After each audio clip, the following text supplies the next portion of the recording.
Hello?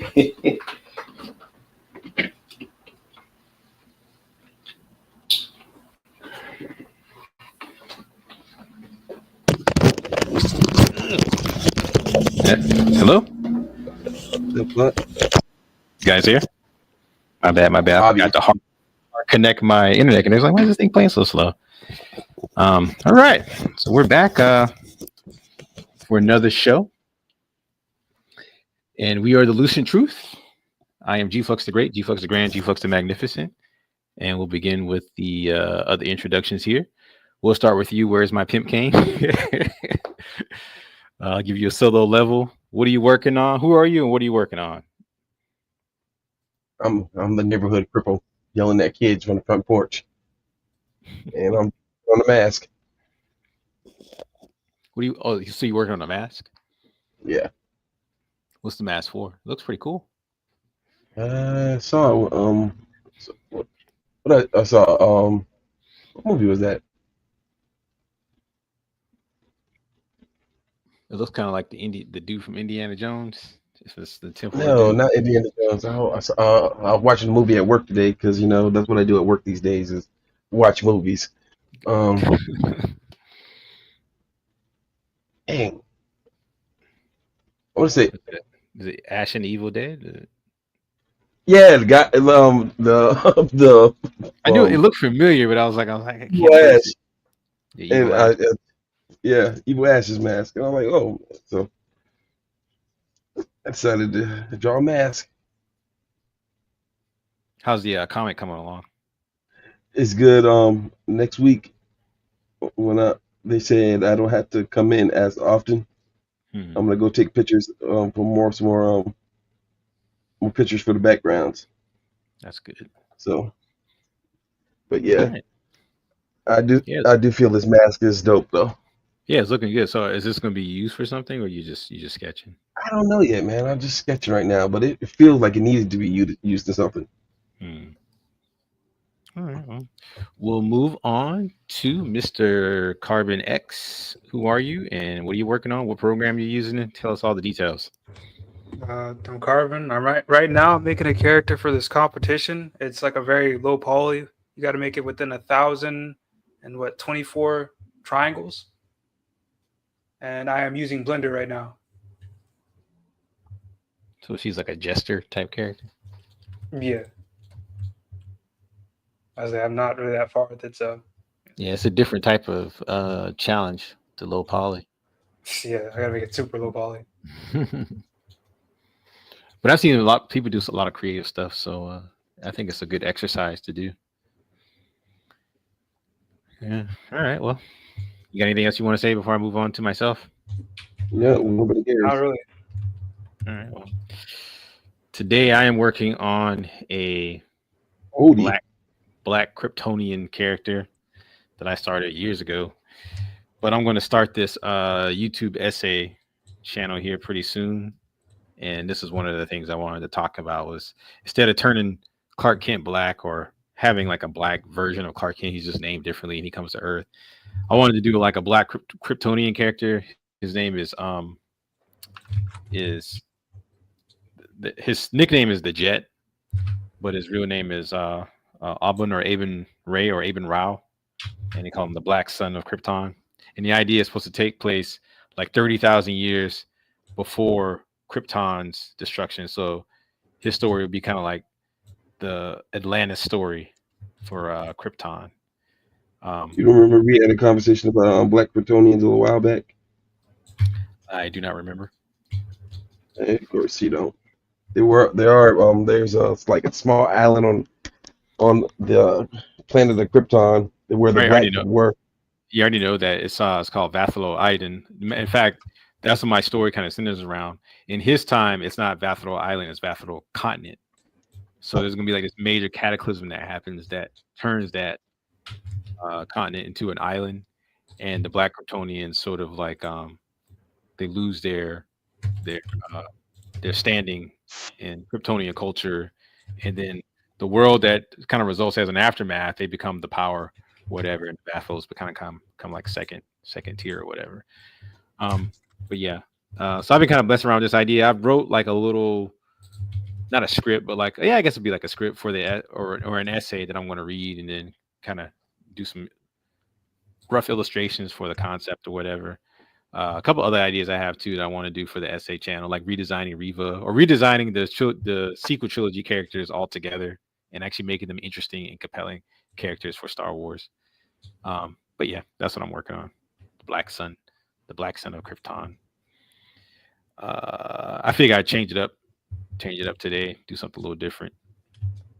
But without further ado, we'll move to the Jumbotron, and we'll get started. Let's see. Let me share my screen because there is a lot to talk about. And I got the show split up into 4 different sections. First, we're going to talk about movie trailers. Then we're going to talk about movie and anime trailers. Then we're going to talk about AI art, and then we're going to talk about independent animations, and then we'll talk about video games. Depending on how long you guys want to stay on tonight, we probably won't get to everything, but if we don't get to everything, we'll finish up in another show. So it's just up to you guys as far as how long you want to keep this going tonight. Let me share my screen. Let's see, share screen. Let's go with this one first. Share.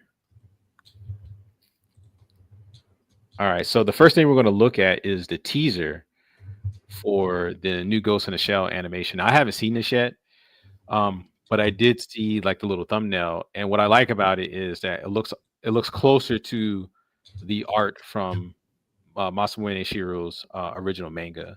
And I don't mind the other incarnations too, but I really like this particular style. It looks closer to his art style. But here we go. It's like about 58 seconds long, so it's not very long. You guys let me know if you can hear it.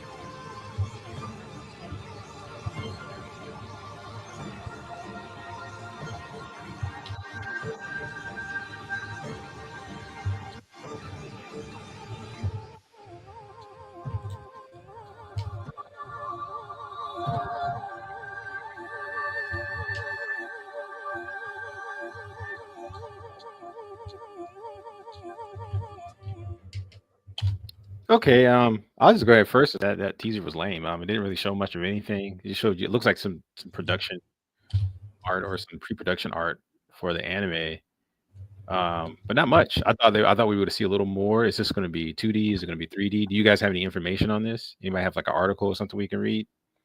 Man, I didn't know anything about it until I saw the the topic for the next conversation pop up, and I looked and I couldn't find anything. They do have a website, but I didn't really get any information from it. Is the name just going to be Ghost in the Shell? There's no other like subtitle. I didn't see any. I didn't see any subtitle. Yeah, I didn't either. I'll just put Ghost in the Shell 2026. Well, it's gonna be as it is gonna be hand drawn, so it's not gonna be 3D. Let's see. We can go to Wikipedia real quick and just get a basic rundown. It says it's an upcoming Japanese anime television series produced by Science Saru, based on the 1989 through 91 manga of the same name by Masamune Shiro, and part of its media franchise. It is directed by Moko Chan and written by To Injo, with Shuhei Handa designing the characters. It is set to premiere in 2026. So not much information on it, but so far the little thumbnail that they've showed, I like. If the entire series looks like that, I'm not a big fan of like Ghost in the Shell lore, but I've always liked the original movie that came out. Was that in the 90s?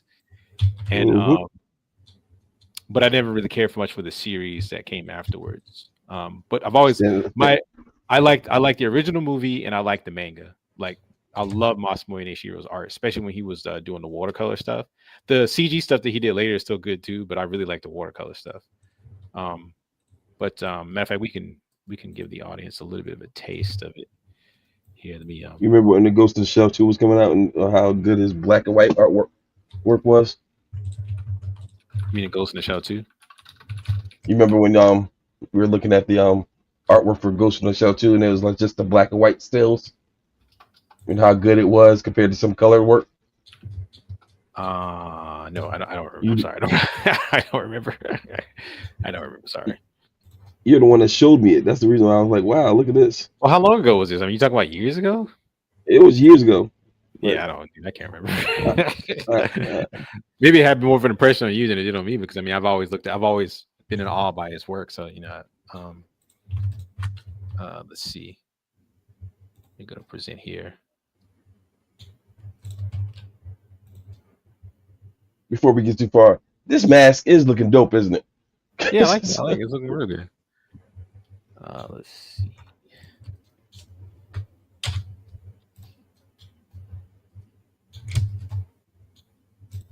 I think this is it. Yeah, okay, here we go. Yeah, I like his watercolor stuff the most. Let's see, let me put in watercolor. Yeah, like stuff like this. I really like that kind of stuff. This was before. This was. I think I had this poster on my wall. This one right here. I really love. For some reason, I really, really like this one. I think I like the design of her armor and how he mixed cloth with it, or bodysuit, I should say. I don't know if it's necessarily armor, but You remember when she gets down to the skin. So I don't want to say she has armor.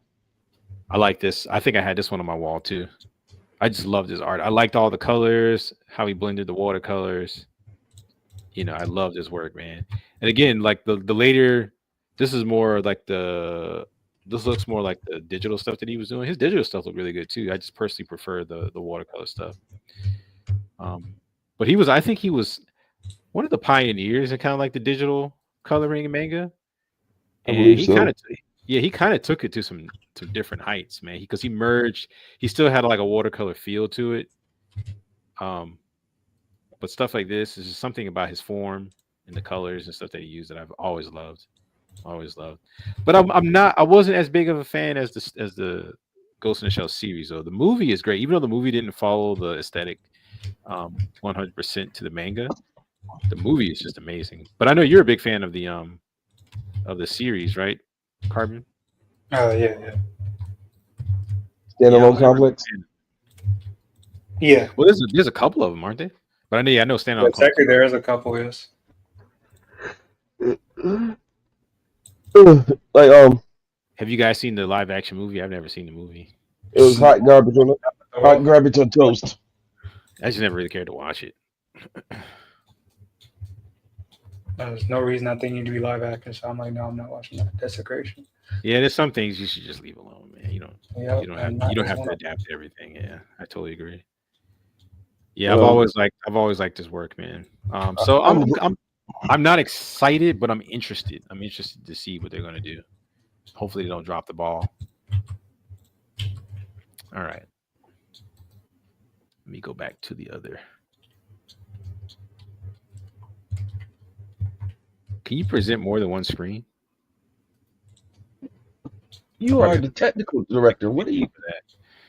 I don't know, a lot of stuff I'm figuring out as I go. All right, let's go back to the original one here.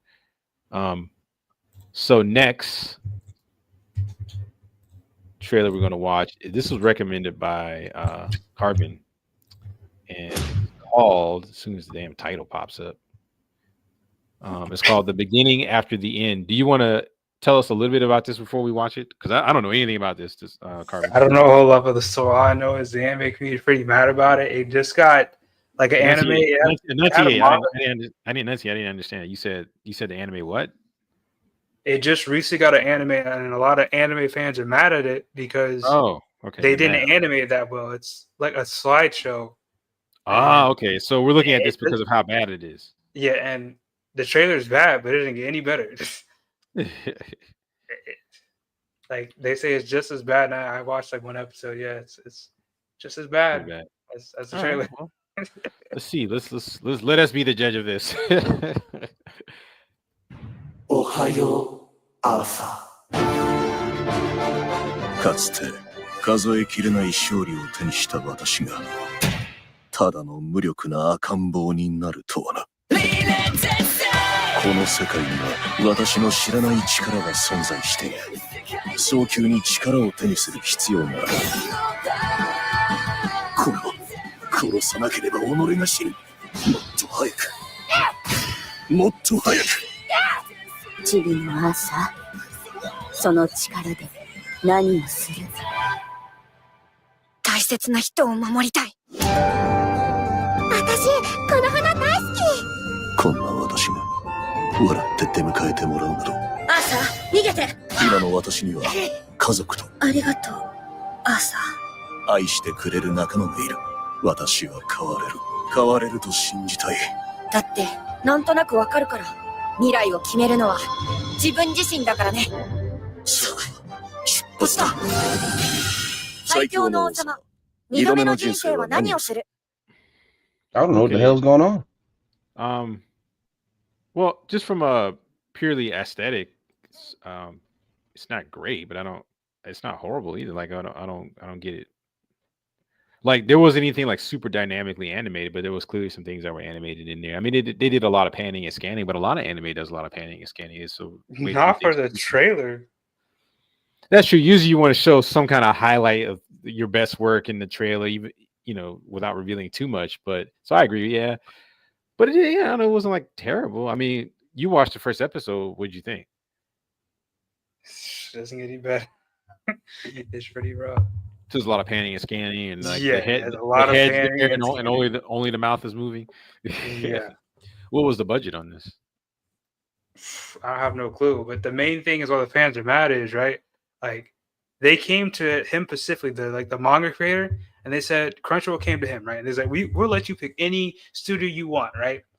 And the reason why he chose a specific studio was because whoever like the director is, he said he liked his book and manga, right?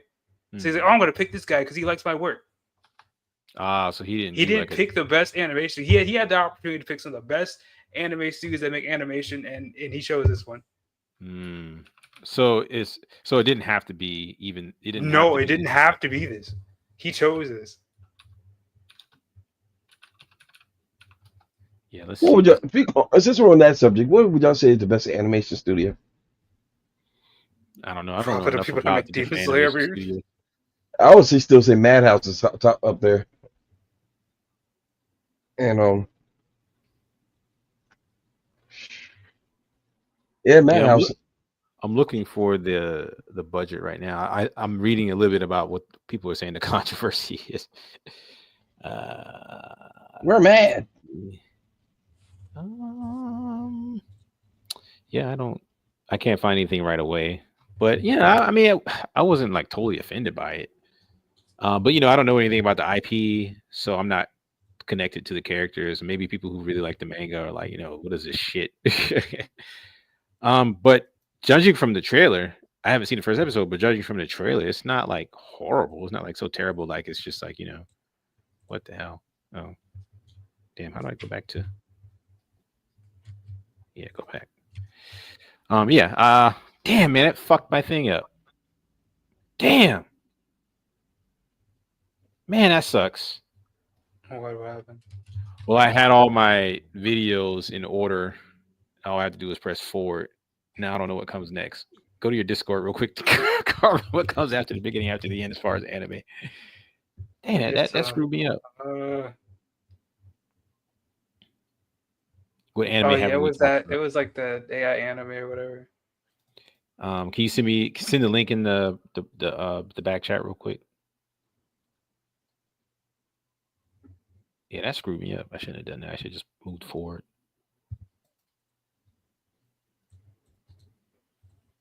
Are you sure? No, there was another anime. There was another anime in there. What's the other anime? Because I was going to talk about the AI one last. Wasn't there another anime in there that we were going to talk about? Let me look real quick. I don't think I sent you the anime. I sent you like a ton of indie stuff and some video game stuff. Yeah, all right. Maybe that was the last anime. All right. Yeah, go ahead and send me the AI. Since we're in a brief Is this in the AI one? Yeah, send the AI one. Go ahead, Peg Leg, whatever your name is. Mr. Bojangles. That's my leg. But since we're in a brief interlude, the lady at Hokkaido said, "When are y'all coming back?" I like to go back, man. It's expensive as hell, though. And not really compared to some places I eat at. $20 for the most expensive thing on the menu. That's not bad. It seems like every time I go there, I spend almost 50 though, because I get an appetizer.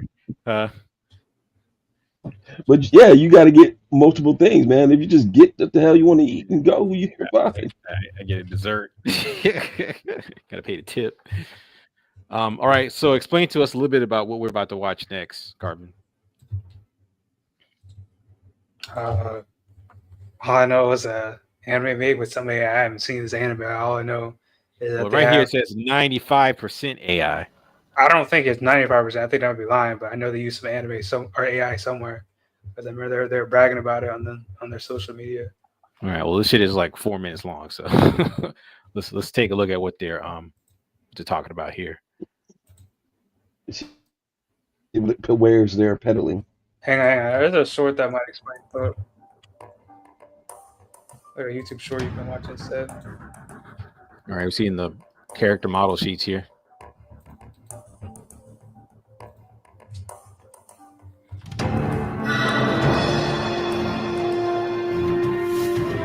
Okay, so they are doing. Remember when I said it looks like AI is going more and more to like advanced filters? That's kind of what he did. He did this sketch and they put a AI kind of like filter over it, and they just used a background photo, put an AI filter over to make it look like a painting. Same thing with the I guess that's a vending machine in the front. I'll say this: it has the semblance is there, but when you look close enough, you can tell this. It's gonna be interesting to see how when it's moving, how it's all gonna. I mean, it's already. But I will say this. Usually when someone does cell shaded art, they really fine tune the background art to the cell shade art, and you can tell they didn't do it with this. It almost looks like you could tell this is just kind of like a cutout over it. It doesn't look like she's immersed in the scene, but to be fair, they don't have any like visual effects on it to make it look more immersed. But I think the worst looking thing in this is the vending machine, because it looks like a Photoshop paint filter just slapped over a photo. Again, if you look close, if you look at the power lines in the back, they look like shit. But at first glance, it's, if you nitpick it, yeah, you're gonna find things. But at first glance, and the scene probably only lasts like a couple seconds or whatever in the anime, it's not that big of a deal. But so far, I'm not impressed. G-Flux, let's just call it what it is. These motherfuckers is lazy. Oh yeah, most definitely. But let's keep watching. Let's see what happens here. Well,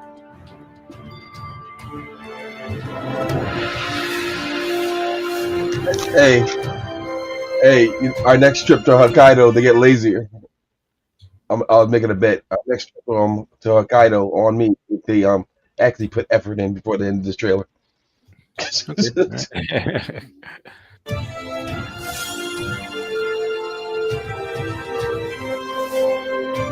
Before I go on, we get a better experience, I'm gonna go to theater mode. Yeah, there we go.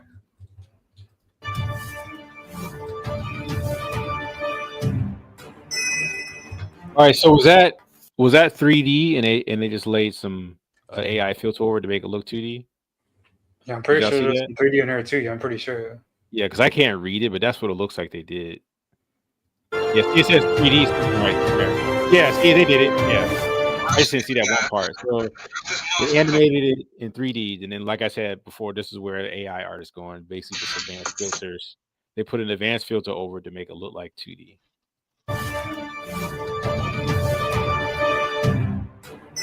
And it still looks like 3D, by the way.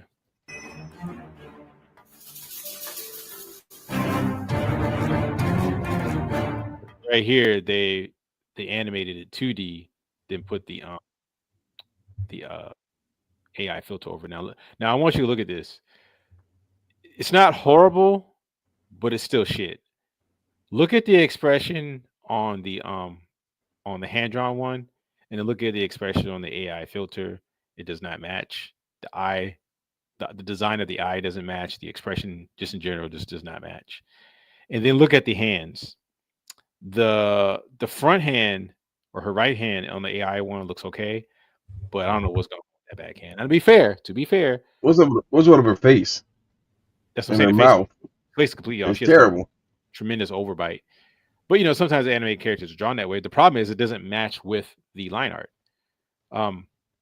But I will say though that this one scene, probably this one little not scene, but this one frame probably doesn't last that long.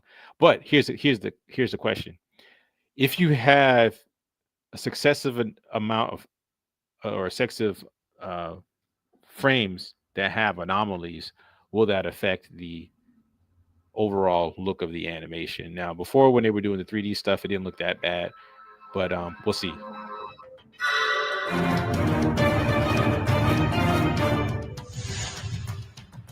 And again, like I said, AI filters, that's where it's looking like it's going. So this, you could say this is 95% AI. That's bullshit. It's bullshit. It's half AI, because you're basically using it as a filter. You're just putting a filter over things that you already had to create. And they're shitty filters, by the way. But look at this. What's wrong with her pinky? Why is her hand look like that?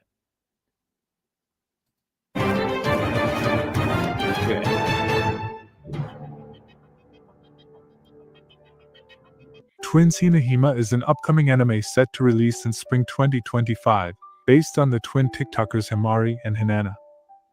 See right there where they did the hair animation? That's what the one anime, the journey, the beginning, what's that anime called that we just watched? Beginning of the end, or whatever the hell that thing's called.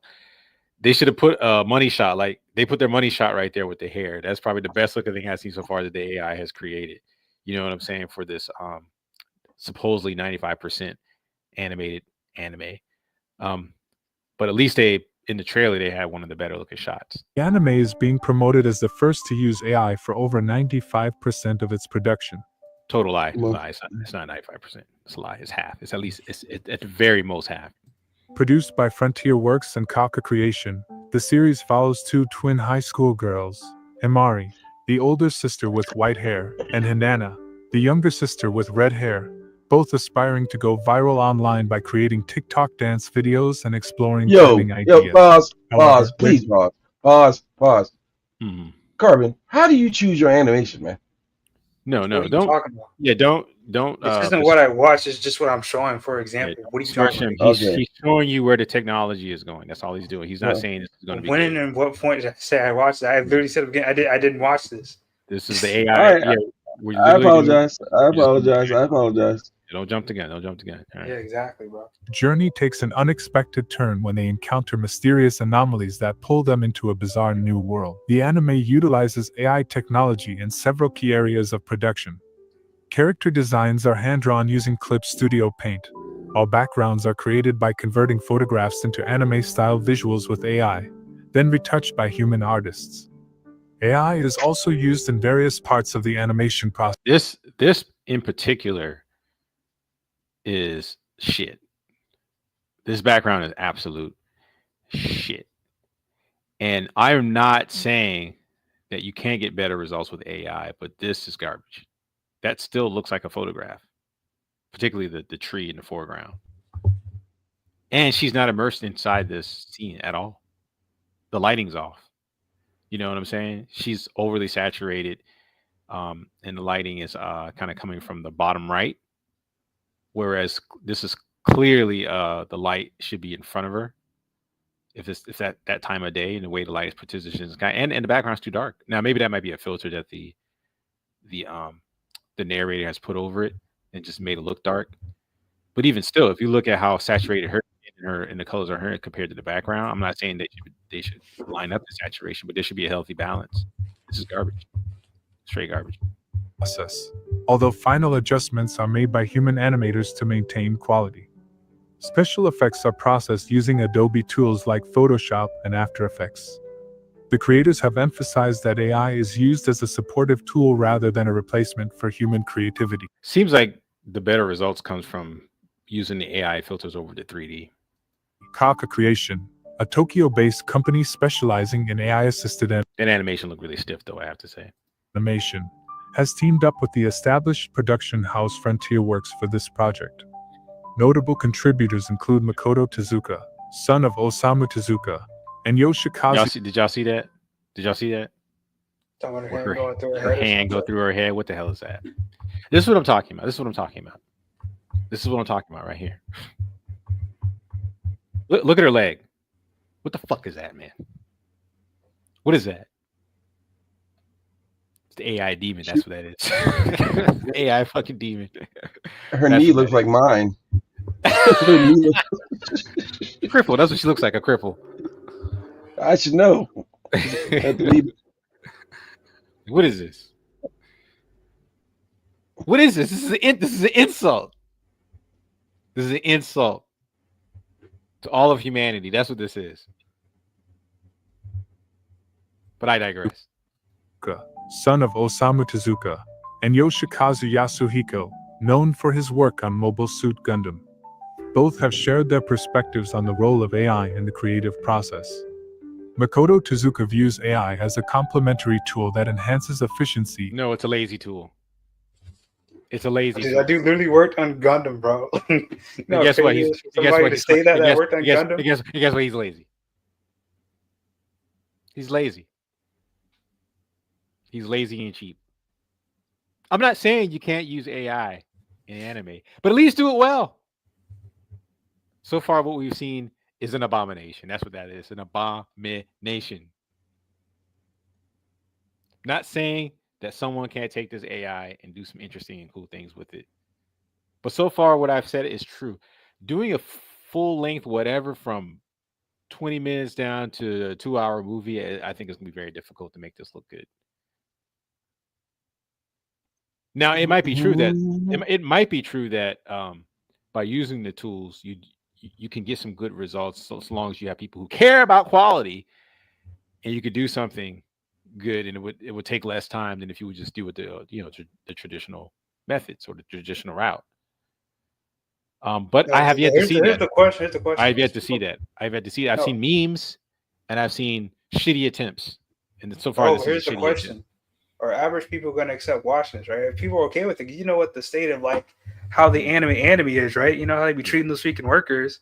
Like the people at the top might see it as an alternative, instead of making the workers have to struggle or whatever, the workers not being able to do what they want in the amount of time they want to do, they might do this instead. And well, I mean, watch that and accept that. They're gonna be like, man, we're just gonna give them that. We can make this AI stuff 2 times quicker. That's a good question. Will people accept this tripe? Will people accept it? That is the question. That's the question of the century. I totally agree. The company sure will take the easy route, especially the way they treat the anime is already. They will civilians, will regular people who are not creators, who are not artists, accept AI slop as art? That's the real question. That's the question needs to be answered. That's a good question. The animation field, to be honest. That's a good question. Now, I'll say this. I don't know about average Joe person who rarely watches an anime or whatever. Maybe they might catch something that's made by AI, and they just happen to watch it and like it or whatever, because they don't have the developed palette for what's considered quality anime, right? But for anime fans, I doubt very seriously they're going to accept this.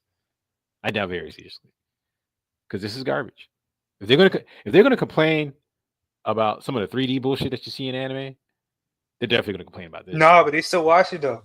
They still watch it. It depends. They still buy the merch of it sometimes. It depends. It depends. Because a lot of anime have the 3D stuff in it now, and sometimes it merges well, and sometimes it doesn't. And then if the story is really good and the 3D is kind of like but there's a lot of other good things about it, they'll be like, okay, yeah, cool. But like, for example, that Berserk series, I don't know anybody who says they like that. And I'm the biggest Berserk fan ever, and it was shit. Universally panned. So we'll see. I totally agree. Will regular folk and will anime folk in particular, people who are into anime, accept this garbage? I don't know. I don't know the answer to that. I know I'm not. I don't accept it. I know that. From my personal subjective viewpoint, this is trash. This is an abomination. These people should be kicked out of the anime industry. They should be barred from ever making an anime again for insulting the good sense of the good folk out here who support anime, who want to see the best. You know what I'm saying? This is trash. It's absolute freaking trash. But let's continue. And opens new creative possibilities without replacing human animators. Yoshikazu Yasuhiko acknowledges the potential of AI to alleviate labor shortages and reduce time-consuming tasks. Retire. Take your old ass and retire. How dare you? Allowing animators to focus on storytelling and character development. He ain't doing nothing important now. What is this shit? What is this? Like, look, if this was presented to us and there was very little flaws, I'm like, okay, all right. It's not my thing. I don't like the look of it or whatever, as far as like the character design stuff or whatever. But, you know, you perfected the technique. But when I'm seeing hands merging in heads and pinkies in weird places, this is laziness. Laziness. Do you expect me to accept this? Yes. Yes, they do. Out of your damn eyes. But I digress. However, he also stresses the importance of preserving the authenticity of anime and warns against over-reliance on automation. In the production of Twins Hinahima, AI... Hypocrite. He's a hypocrite. An old, fat, gray-haired hypocrite. That's what he is. Is considered supportive AI, which serves to assist creators rather than replace them. This approach aims to improve efficiency by reducing repetitive tasks and establishing new forms of expression, providing greater artistic possibilities while still maintaining the emotional storytelling and craftsmanship that define anime. What do you think about the use of AI in anime production? Is it a step forward in the industry, or do you think it takes away from the traditional artistry that defines anime? With Twins Hinahima pushing the boundaries of AI involvement in production, it raises some interesting questions about the future of anime. Do you believe AI can enhance the creative process, or does it risk replacing the human touch?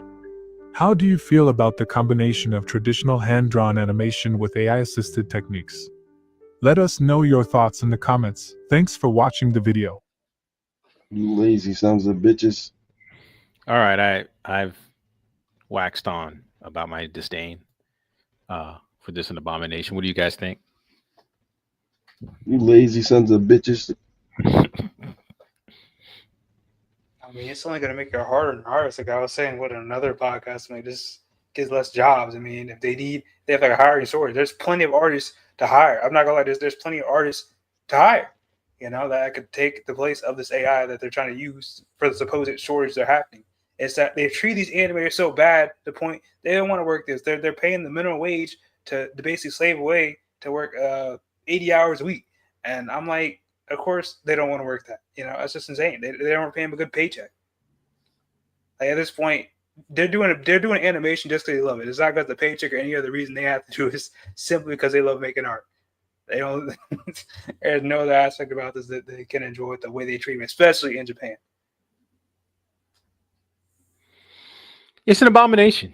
It's an abomination. I have yet to see anyone do anything long form. I've seen memes, seen plenty of memes that look really good, but it's always easier to do something super polished on a very small scale. I still have yet to see anyone do a compelling and convincing comic with action and all the dynamic poses that would go with doing a maybe like an action comic or something like that, or manga. And I've still yet to see anybody do a convincing long form animation. Like I said, I've seen plenty of shorts that look really good. I think we're going to watch some here pretty soon. And again, the tools are new.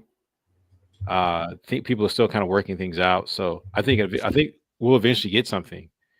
But just because it has AI in it, or AI filters, that's what I'm calling them, won't necessarily make it good. If it's not a compelling story, if it's not at least animated in a competent way that doesn't look funky or what's that term, uncanny valley like, then then I don't know if we'll ever see it, but we'll see.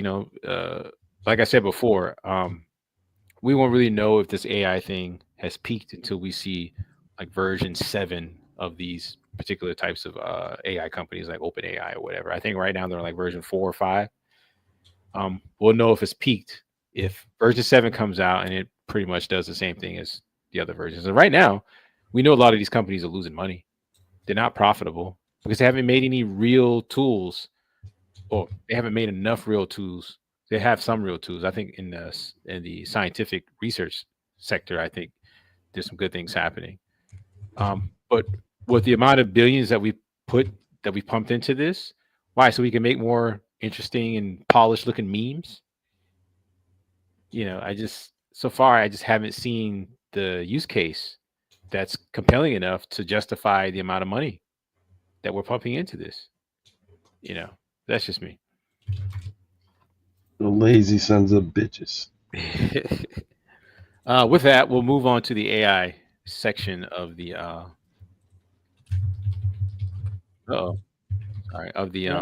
show. So let me present this here.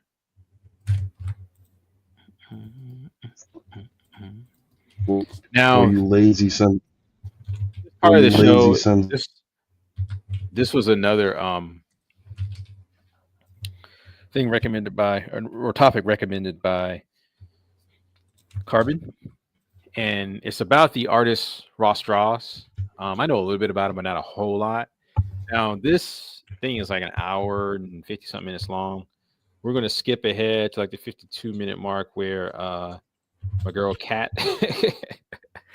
my cat kind of gives her opinions of what's going on. We won't listen to the whole thing, of course, but we'll listen to a little bit, then we'll talk a little bit about it or whatever. And I know one thing: don't get on her bad side when it comes to that AI art, boy. All right, let's go. Video on the April 4th, misrepresenting our friendship and dynamic. This is my attempt to both clear my name and provide evidence on how AI truly plays a role in his work. So Fen writes, hello, it's Fennec Soul, aka Fen. This document is my response to Ross Strauss' second response to the allegations I made against him back in January 2025. By the way, I'll have all the other... Actually, before we start, because I didn't really give a good basis as what this is about. Carbon, do you want to kind of explain what the controversy is about here? I mean, there's a couple controversies. But I'll talk about the AI one specifically. So basically, as of recently, he's been trying to sell his work, but people noticed his work has been looking a lot different. And one of the friends he works with just exposed him because he's been using what? Which one of the AIs was he using? There's one specific AI he's been using. And he's been putting his work and some other artist's work and, clean up a little bit and then would sell it or either put it like in a tutorial book. He's been doing all kinds of things with AI. He would try to adjust some of it, but he was still using AI as the core work of it, It was selling tutorials and his own artwork as AI, So he's selling, I think what you meant to say, that he's selling his work that he created with AI. Yeah, he's selling it. He's selling it as something original that he did with his own two hands, basically. Yeah. The lazy son of a bitch. And the thing is, this guy was already kind of famous. This man already has like over 100,000 followers. He has a pretty big following as far as artists go. It's like, I'm like, he technically was doing pretty good. He's someone who technically knows how to draw to the professional level, and they still decide to use AI. It's at a point where there's plenty of professional people getting caught using AI, which is kind of concerning. Well, it's only concerning if, in my opinion, if they've been told. If they haven't been told to use it and they're lying to get work or whatever, but if they've been told to use it, all right, hey, you guys use the AI on this particular whatever, they gotta get a paycheck. But if they're getting job interviews and they're showing a portfolio and there's a bunch of AI work in there or a lot of AI assisted work, then I think that is problematic. But let's play it, see what she says. God damn, you see this, right? Now this one's all messed up. Dang, man. guess I could go to the history. Yeah, I'll go to the history. Man, now my document regarding the Ross Draw situation from me. He released a video on the April 4th misrepresenting our friendship and dynamic. This is my attempt to both clear my name and provide evidence on how AI truly plays a role in his work. So Fen writes, hello, it's Fennec Soul, aka Fen. This document is my response to Ross Draw's second response to the allegations I made against him back in January 2025. By the way, I'll have all the other videos I made linked down below as well, but I tried to add context, to things so that if you didn't watch the other videos, you would still kind of figure out what's happening. AI. Back in Feb 2025, Ross responded to my document where he claims on Twitter to have experimented in the early stages where he created his YouTube video in 2022 and remained curious in 2024. He claimed that out of 600 pieces, only 5 pieces had AI influences.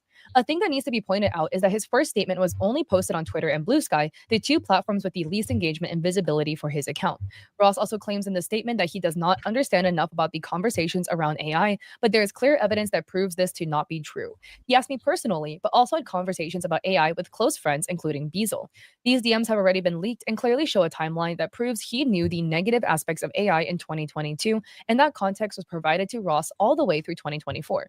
Note, these DMs are posted on Twitter, but may have been lost along the way. So here we have Beazle, December 2022, in Ross's DMs, showing a post about somebody generating an art piece in Sam Does Art style, where Beazle says, hey, they're training AI off specific artists like Sam Does Art, and they stole his style basically using all his works that are online. Something that we originally thought was neat and a tool for artists has become straight up theft, and people are getting rich off it. The selfie app that came out made millions in a month, for example. And then there is a thumbs down in React, likely from Ross, and also Adobe, and it's now letting people sell art, AI art based off people's stolen work. Beazle says this is AI. I do want to add, I personally think it's very interesting that the thing that is negatively reacted is the talk about the app making $1 million and not, the fact that AI is training off of people's styles, like Sam's style. Again, that's like a small, tiny little thing. I just thought it was interesting. So Ross puts a link and says, wait, damn, what the F? What AI is this? Also, AI is right now is blowing up so hard. And Beazle is sharing a negative sentiment about AI. Fen writes, Ross asked for opinions on his AI statement as he only wanted to post it on Patreon. They suggested that he needs to take a clear stance because taking the sidelines as a big artist on AI is not a good move. So these are the screenshots where people were asking, hey team, how does the segment look? And these screenshots we've already seen in the first video, but Ross is stating that, he doesn't know what to do. He wants to re-record. He doesn't know what to say. Ben writes, here I sent Ross a video about the artist Yume getting backlash for using AI in 2024. Ross ignored the post and never commented on it. Funny thing is, this is actually my video. Basically, this is a whole side thing, but this artist, showed very positive sentiments about AI and had generated AI references and then kind of worked over it. Ben writes, in Ross's second statement, Ross briefly mentioned the AI allegations and claimed that he only experimented with AI and that he deleted the images he generated out of fear due to the climate of AI. What Ross failed to mention is that he had 24,000 images left to delete. So here we can see the screenshots. This was March 25th, 2024, almost exactly a year ago, where Ross says, yeah, I've been paying for Midjourney for a year to generate ideas. I think one of the... Okay, so I think we've heard this before. She's talked about this before. So what exactly is the new controversy? He made a video. Okay, yeah, we skipped that. I didn't want to it's long. Yeah, what's the controversy? I don't get. We've already talked. She tried to deny everything on this proof that he did. Oh, okay, so he's denying, but the proof is showing, the evidence is showing one thing. Yeah, because one of his friends basically kind of snitched on to a certain degree. So basically what happened was his friend kind of got fed up with him because he went to a convention with him, right? But he didn't pay him to go with him because he said he's supposed to pay him or something like that. Yeah, we already know this. Remember we talked about this last time. But that's why he made the video originally, but he had to discuss the AI thing too. All right, well, I think we're going to move on because there's no real new information. I thought maybe he had more AI art out there that he was selling or something like that. The next thing, this is actually, again, it was provided by Carbon. It shows you what the AI is capable of if fine-tuned. Again, it's a short, it's nothing long, it's not a story-driven thing or whatever, but I think it's interesting.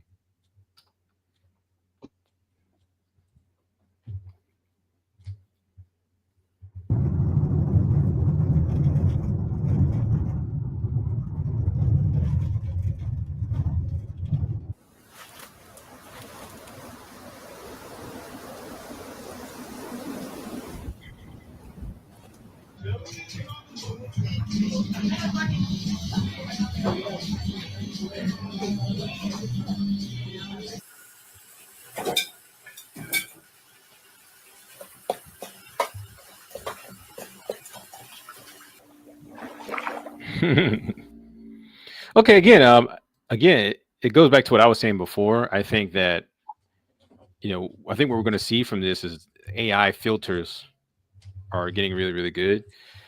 That kind of has like some uncanny valleyness to it, but it looked good. Like the fidelity of it looked good, I'll say. So what do you guys think?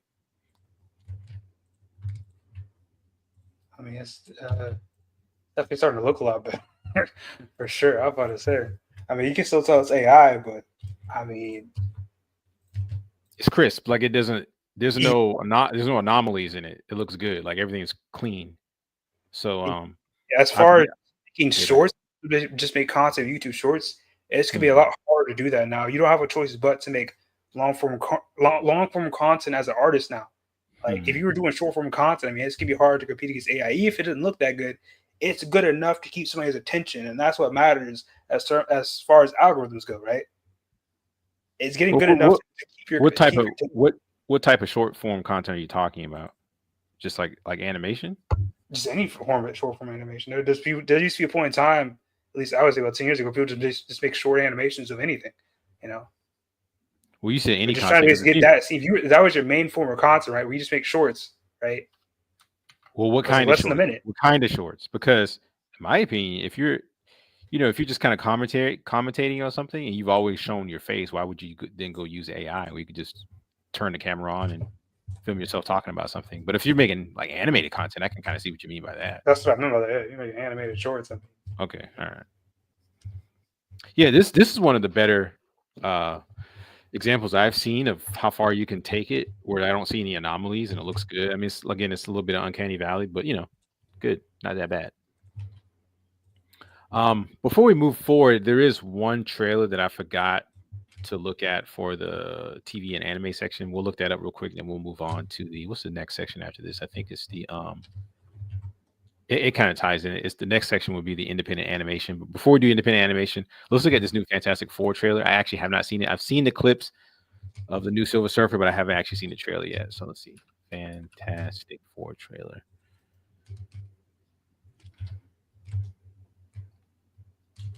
Let's see. This was 7 hours ago. I'm assuming this will be that's is he talking about the trailer? Is he showing the trailer? Let's take a look at it. Let's see. It's 3 minutes long, so he might be.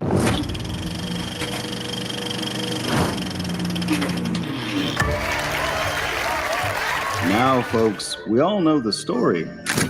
Fox held the rights to the Fantastic Four. Oh, you gotta be kidding me! They blew it every time. Please don't suck! Please don't suck! This movie, this franchise, owes a debt to all those failures. It's clobbering time. And while we will never rewatch them, we can finally move on from them. Thank you, Mr. Iger. Thank you! Thank you, Kevin Feige! Disney purchased the Fantastic Four. Is that Stark Tower? Baxter Building, idiot. Herbie, how's that trailer hype looking? Okay. That's fantastic. Yeah, Mom. What do you mean? Everyone's calling you Mother, and he's a daddy. Yes, we are. Your mom? Still no Alba. Are you pregnant? What? I didn't know Jack was in this movie, and you are gonna be the best dad. Okay, is this real? This seems off. Let's go back. Because you're watching somebody. No.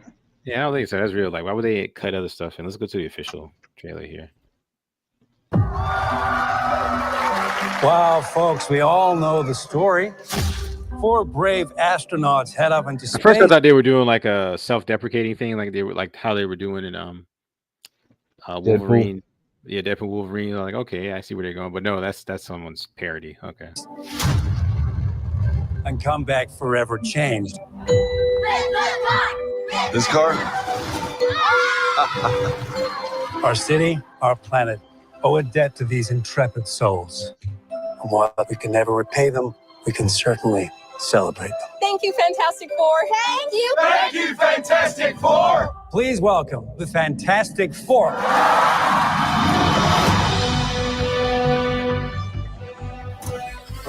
How's that sauce looking? Okay. That is fantastic. You're late. What do you mean? What do you mean? What do I mean? You're late for dinner. Yes, we are. You late? I just said that. Are you pregnant? What? You're gonna be the best mom in the world. And you are gonna be the best dad. Just kidding. You are out of your depth. We are gonna be the best uncles ever. We can do this. Nothing's going to change.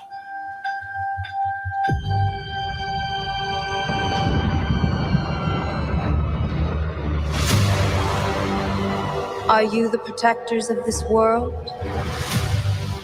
Yes, we are. Your planet is now marked. Okay. We have to talk about this. We got to talk about this. All right. What are you guys' thoughts? It looked like hammered shit. Oh, hold on. I'm sorry. It looked like silver dipped hammered shit. Oh. It's like they learned nothing from the second Fantastic Four movie that came out in the aughts. It's like, and I was talking about this with somebody online. I was like, I don't know if it's just they don't really know how to adapt this to live action, or if it's just really hard to adapt to live action. Because when you're doing like Chrome or whatever in CGI, it always is going to have this kind of like fake 3D look to it. But I think the problem is that in the past, when they've done like costumes and stuff like that, sometimes Marvel and DC do too much articulation, too many little details and stuff like that, to where it's just overdone. And in this case, it's like maybe they should have, interpreted it in a little bit of a different way rather than just having just a smooth, silvery body. Maybe there should have been like some, almost like some what's the term I'm looking for? Like little creases where her joints are, and you're seeing the cosmic energy, pulsating inside of it. You know what I'm saying? And get rid of the hair. The hair looks so stupid, man. It just looks so dumb. She actually would have looked cool if they just made her bald. I need to do it when I do my essay channel. I need to do an essay like how I would design this differently. Because the hair is just and then her face just looks stupid. It's just not. I'm gonna polygons real quick, bro. Dang, I'm gonna have to change the hair look. I'm not gonna lie. I almost got it about done, but Yeah, but this isn't good looking. This is not good looking at all. You talking my thing? You talking about the show? We're talking about the show. Okay. Or the Silver Surfer here. Silver Surfette. Yeah. And I have to say I like other aspects of the aesthetics, but this right here, it's like, but sometimes when they show trailers, they're not completely done with the visual effects. Maybe it's not done yet. It just looks so bad. The hair, I think if she was bald, it would look better. I think the bald, sleek look would make her look more powerful, but the hair, it just looks tacked on. It doesn't look right. It doesn't look good. Yeah, they should have. I think they should have thought about this a little bit more before they went to this. I mean, because this looks very similar to the Silver Surfer from the second Fox movie. And that was what, 10 years ago? Was it? I can't remember. I know a movie sucked. I know that. I didn't see it. I think. Oh, it's Mike. What's up, Mike? Says Mike is. What did Mike say? He said, "Are you the protectors of this world? Always the president or someone from the dominant society?" What? Okay, Mike. I'm confused. He's having an existential. He's having an existential. Oh, he's talking about what she said. I've heard that, like, he's talking to us. Like,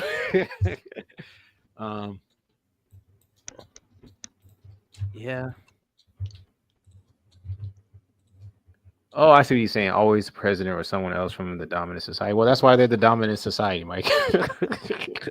We were the dominant society that she would have came to us. Yeah, it looks dumb. It does. It looks dumb. Your Mike, you want to come up? Let me know if you want to come up. I'll put the link in the chat.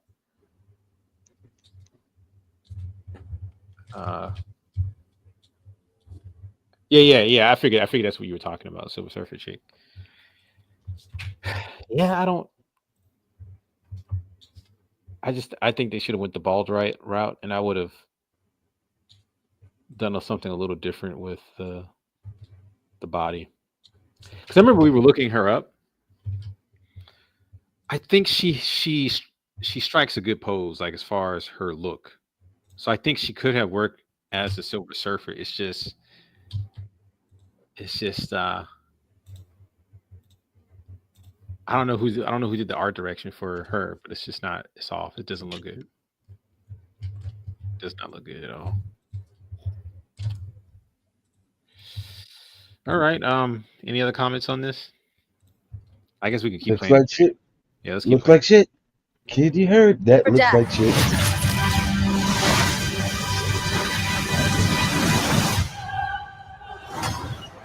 It's my fault. I stretched the bounds of space. And they hurt.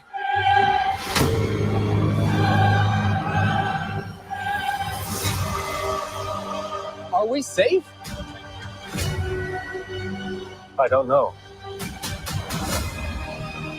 The thing's face looks fake. You just gotta be honest about that. It's just not blending well with the live action. There's not enough time. I'm not giving up. We will face this together. We will fight it together. As a family.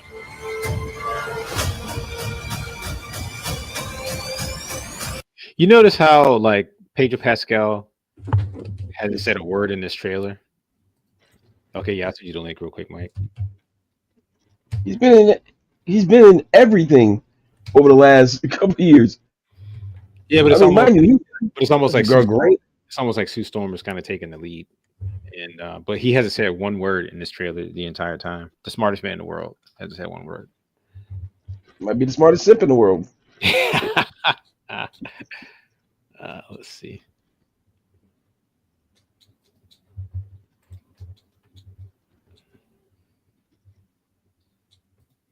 All right. Has to be us.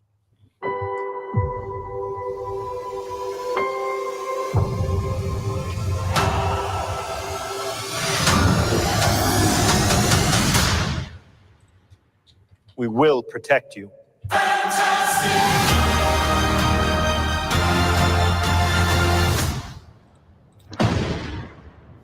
He doesn't.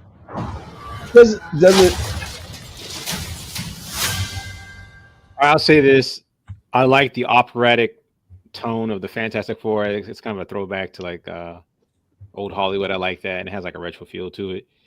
But I will say this about being anticlimactic. Galactus is something you don't show in your trailer. You just don't show him in your trailer, especially not something mundane like that. Him just walking down Fifth Avenue or wherever he was in New York. It's just, I wouldn't have done that, man. Galactus is a force of nature, something to be feared. It's something that they should have built up to, like, make the Silver Surfer badass. She's whooping ass. They got to find a way to defeat her. Hear me at all? Yeah, we can hear you. What's up, man? Oh, okay, cool. Yeah.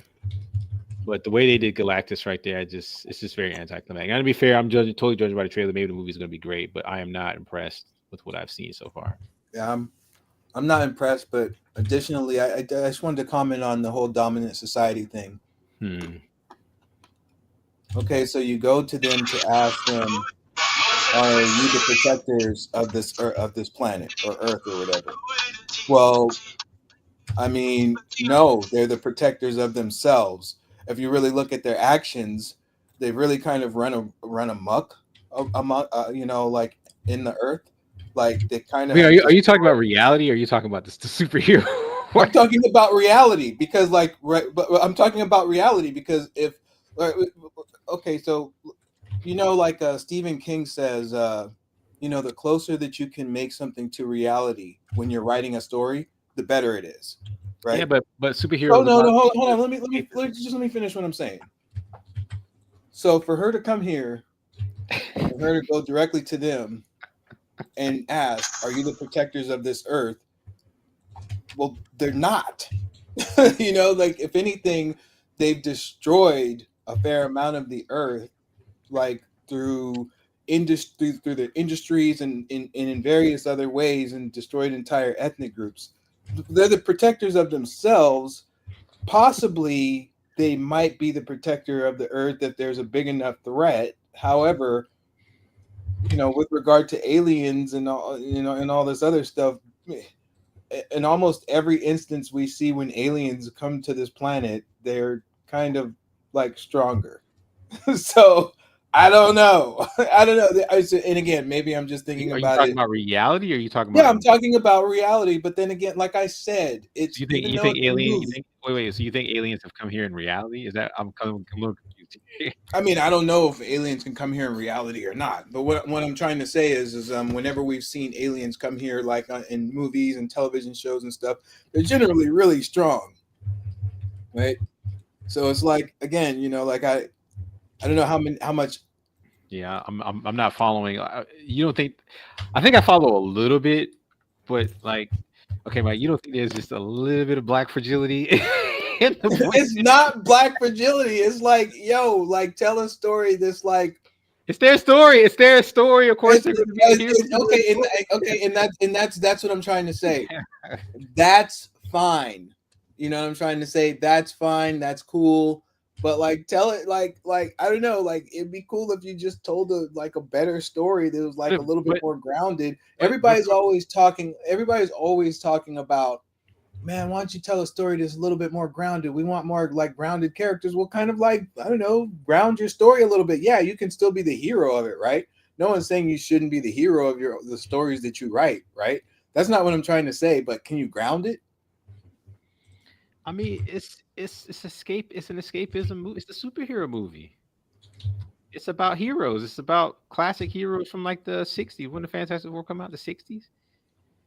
I mean, I don't get like, it's a weird, to me, it's a weird criticism. It's like you know, like it'd be like, you know, you just, hey, by the way, how did your did you ever make it out to California for your I made it out to New York.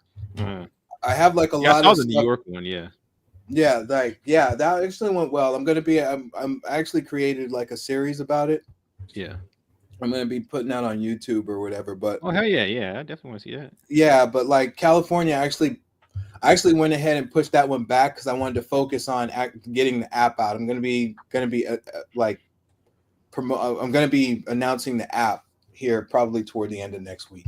Okay, cool. And the reason for that being is just making sure like I have a viable way to get this out, to disseminate it, because you know, like I found a little bit of pushback from some of the platforms, like with regard to what I'm putting out. So that's you know, it is what it is. I'm not upset, but I've already understood that this is kind of what I was going to be dealing with. Yeah. So you know, I took a step back to focus a little bit more on that and kind of replan for that. But the Charleston one is still on. So like the Charleston one is next Sunday. So I'm definitely doing that. I already paid for the movie theater and everything, and we're gonna make sure we have everything working this time. All right. Yeah. Well, the only reason why I brought it up is because it's like, okay, you know, if you make a IP or a franchise or a story or whatever, you're gonna do it from your perspective. Absolutely. And then from your perspective, the aliens might come to mankind, and you might have, black people, because you might have some reason like, okay, well, you know, you've seen that the white people have what they've done to the earth, so we would see you guys as a real leader. And yeah, absolutely, we find to do in your story, but I don't get why you would, you know, it's a weird criticism. I mean, because I'm looking at it from their story. Like, why would they not do that? Like, why would it not? I mean, it's about. Well, I'll say this. Why would I think it's wait, let me just finish my point. Mr. Fantastic is literally, in this universe, he's literally the smartest man in the world. He's created all this wonderful technology.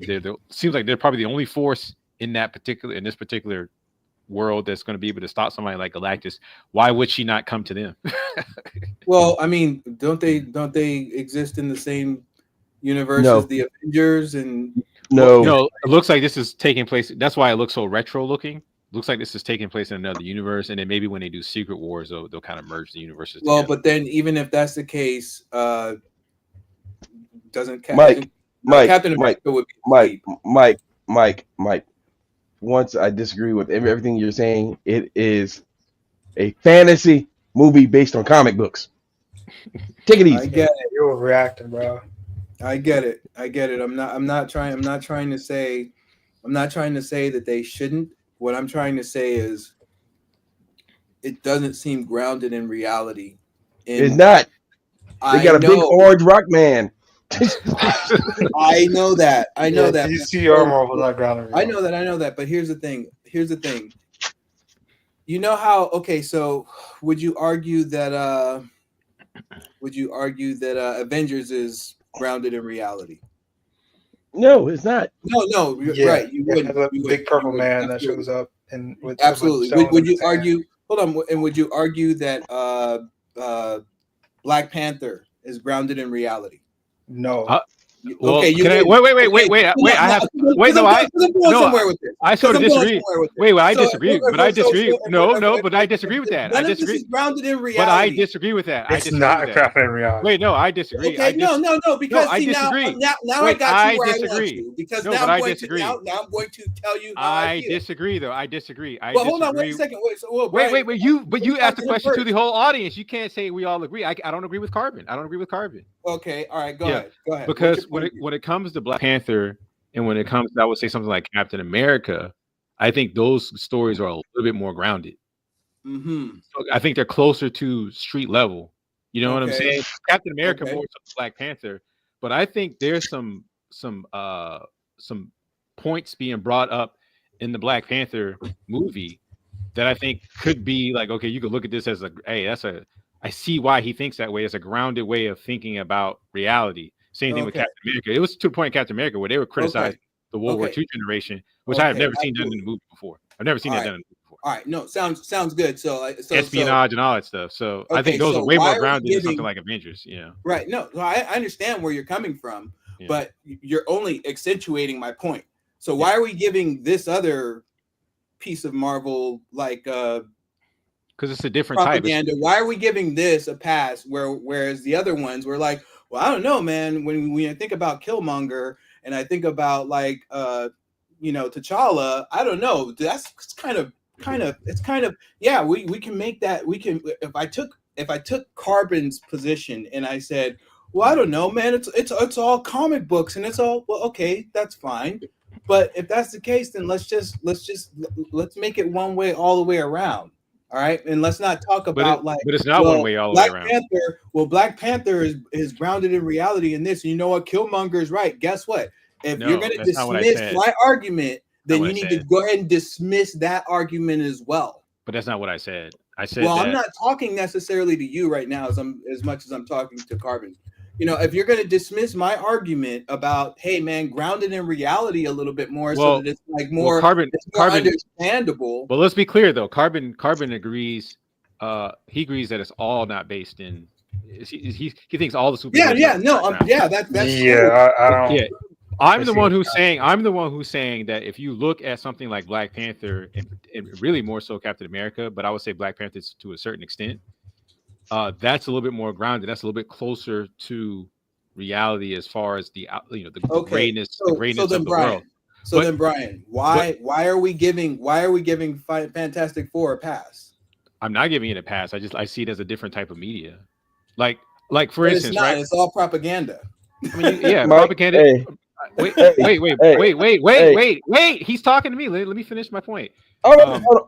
Wait. Dude. Wait. I'm about to go get something to eat. I'm about to go get something to eat. Y'all carry on this argument without me, okay? Okay, that's cool. What I was saying.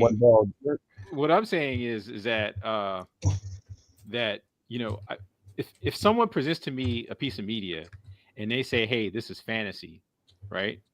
Like I'm not gonna be looking for like it to be totally grounded in with this, even certain science fiction films like Star Wars, which is really more like sci-fi fantasy. Like, oh, this is gonna be so grounded on. I'm accepting it for what it is. I see that as Fantastic Four. Like you said, you got Rockman, a man can turn to fire or whatever, and then a lady that's completely silver. You know what I'm saying? So I'm not gonna get bent out of this shape when one of the antagonists in the movie goes to the heroes in the movie and says, "Are you the leaders?" I'm sorry, that's black fragility. That's black fragility, man. Mike, that's black fragility. You gotta be honest about that. You gotta be honest. I'm not bent out of shape. I'm just like, that's so 19. I don't know. Take us to your leader. You know, literally, it has a retro feel. They're going for a retro feel. Come on, bro. Like, come on, man. I don't know. It's so stupid, though. Like, I mean, it's in my view, okay. It's like at the very least, it's poorly done. Like the entire trailer, just don't include it, right? Mike, the entire trailer, the entire trailer presents itself as a piece of retro media. Why would that? So of course they're gonna have stuff like that. All right. Well, it's dumb. It's dumb. I'm sorry, but you know what? Guess what? Like even at that time, you know. So what's this like? What? Is it 60s that this This looks like the 60s. Yeah, this looks like this. So if it's the 60s, you already had dissenters from like the Vietnam War and stuff like that already kind of like, hey man, you know, like I know we're American and everything, but I'm kind of tired of, you know, like what we're doing, you know, to like other nations. That was already sparked in the 60s. You see what I'm trying to say? I would say that type of thing right there is more late 40s, 50s.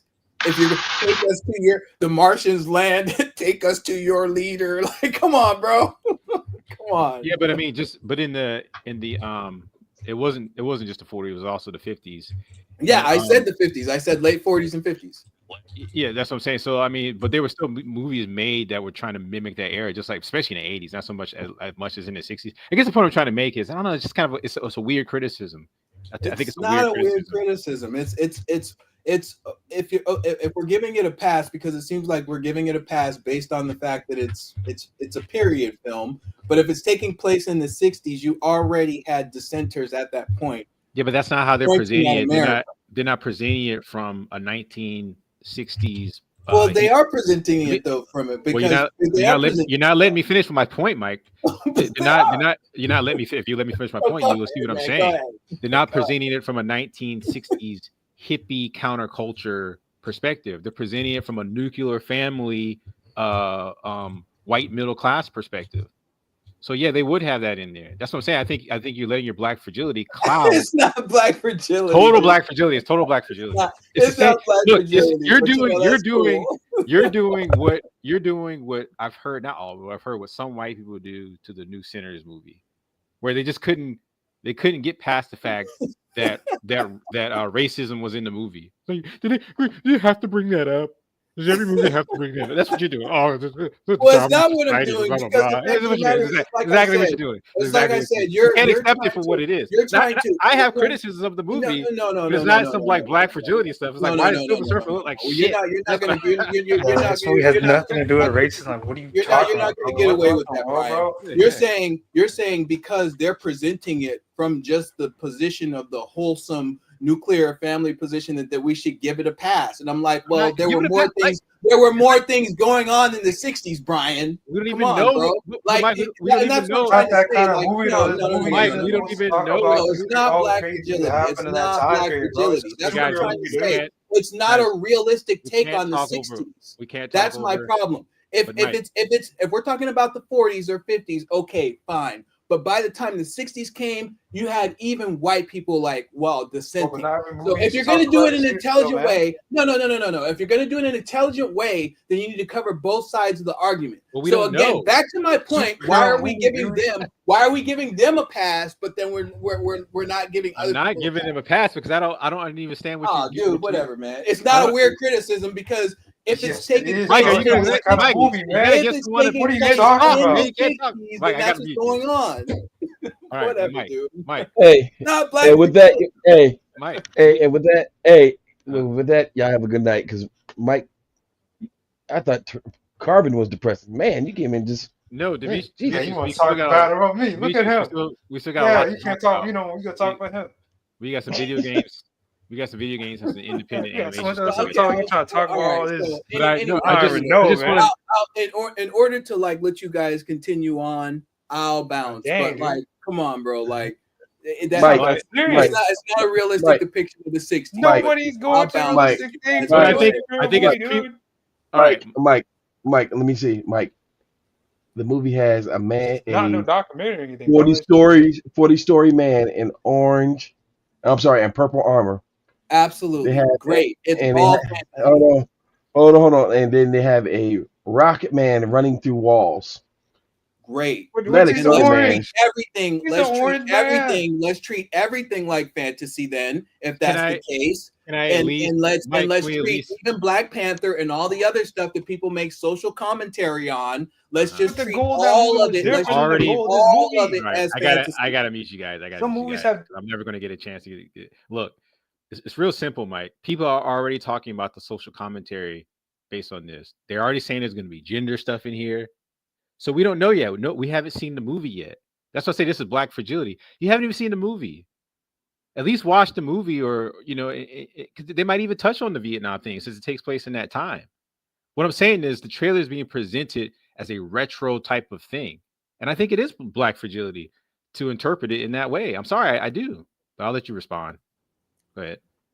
Like I said, dude, it's not Black fragility. It's like, hey, if again, I'm going to bring this up. If it's all fantasy and you want to sweep my argument under the rug and say that all of Marvel's movies are fantasy, then okay, let's treat all of them like fantasy, and then let's not do commentaries or in-depth commentaries or anything like that on Black Panther or Captain America or any of the rest of the ones that delve into like existentialism in any type of way, or any type of other social issues that are being dealt with. Let's just do all of that. Let's just treat it all like fantasy, because that's all it really is, right? Because this is the point that I'm trying to make. It's all propaganda. You're saying fantasy, fine. I'm saying propaganda. So if we're going to treat it like that, then let's treat it like that, and let's just be like, okay, this doesn't mean anything. It's not propaganda. It's just fantasy and it's escapism. Okay, fine, sure, let's do that. But then don't turn around and get deep on me when it's time to do Black Panther or any of the other movie properties or anything like that. That people sit there and really break down like Thanos was right. You just don't do any of that. Then you see what I'm trying to say? It's like, no, I don't. I don't. That makes no sense. Makes absolutely no sense, Mike. Look, people. That makes that's Mike, fair. Can I respond to what you said? That's Mike, fair. Can I respond to what you said? It makes no sense. People are going to break. You hear me talking, dude? I'm gonna give you a chance. Let me finish my point. Let me finish my point. Let me finish my point, and I'll let you go. You go right after me, man. Only point I want to make is that look, man, people are going to break this stuff down. People will break down the most innocuous thing. Who are you to tell them not to do it? Well, okay.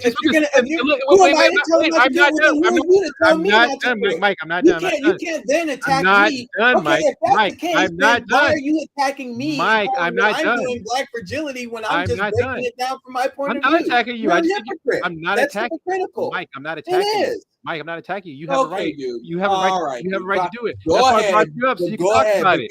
I just think your argument's ridiculous. Into a hypocrite. I just think how am I a hypocrite? Because you're telling, okay, so if you're saying, who am I to tell people that they can't break stuff down, then who are you to tell me I can't break it down? I never said you can't. What are you talking about? Yeah, you are, because what you're trying to do. Mike, no, I'm not. Because in effect, Mike, you're trying to shame me for my position, right? Mike, I never said. Yeah, in effect, you're trying to shame me and say I'm doing Black fragility. I think it is Black fragility. I think it is Black fragility. Okay, that's fine. That's what I think it is. But in fact, that's what you're trying to do. You're trying to shame me. I'm not so trying to shame you. If you're trying to shame me instead of like listening to my point of view, listening to your point of view, and I think it's ridiculous. Black fragility. That's like you're trying. Mike, I got to mute you because you wouldn't even let me finish my point. To shame somebody, then you're not allowing somebody to like break things down from their point. Dude, all you've been doing is talking and over talking people. What are you talking about? Dude, what are you talking about? Look, all I'm saying, because I wanted to make a point about your point about propaganda. One, I never said you couldn't say it. As a matter of fact, I brought you up so you can say it. I want to look. Propaganda is the propaganda is in everything. Propaganda is in everything. But I think we have this notion. Let me finish with saying we have this notion in the West, particularly because of Nazi Germany, that we think we associate propaganda with the negative. But not all propaganda is negative. Not all propaganda is evil. You know what I'm saying? I don't disagree with that. I read the book Propaganda by Edward Bernays, so I actually don't disagree with you. Yeah, now don't get me wrong. I mean, there is evil propaganda. I'm not saying that there isn't. My point, though, is what you're trying to say that, okay, I can, like me personally, I didn't have a problem with her saying, basically, she didn't say this, but to paraphrase, take me to your leader type of language. I didn't have a problem with that because I saw what they were doing. Okay, they're doing like a retro type of thing, and you're saying, okay, well, if I'm not gonna take that seriously and analyze it and critique it, then I shouldn't do it for anything else. Yeah, well, okay. I mean, that's ridiculous. That's ridiculous. It's not ridiculous. Just because you're hung up on that doesn't mean I have to be hung up on it. Again, hung up on it. Again, this is the first I'm ever seeing of this trailer. I don't even pay their stuff any attention these days, to be honest with you. I'm just here kicking it with you guys or whatever. So let's get that straight. So that's the first thing. But then the second thing is, like I said, if you're taking it, even to break your argument down, if it's taking place in the 60s, if it was taking place in the 50s, that was a different era. But in the 60s is full of all sorts of volatility, dude. That whole 50s, Leave It to Beaver take wouldn't have been flying in the 60s. It just wouldn't. So your argument already falls apart based on that.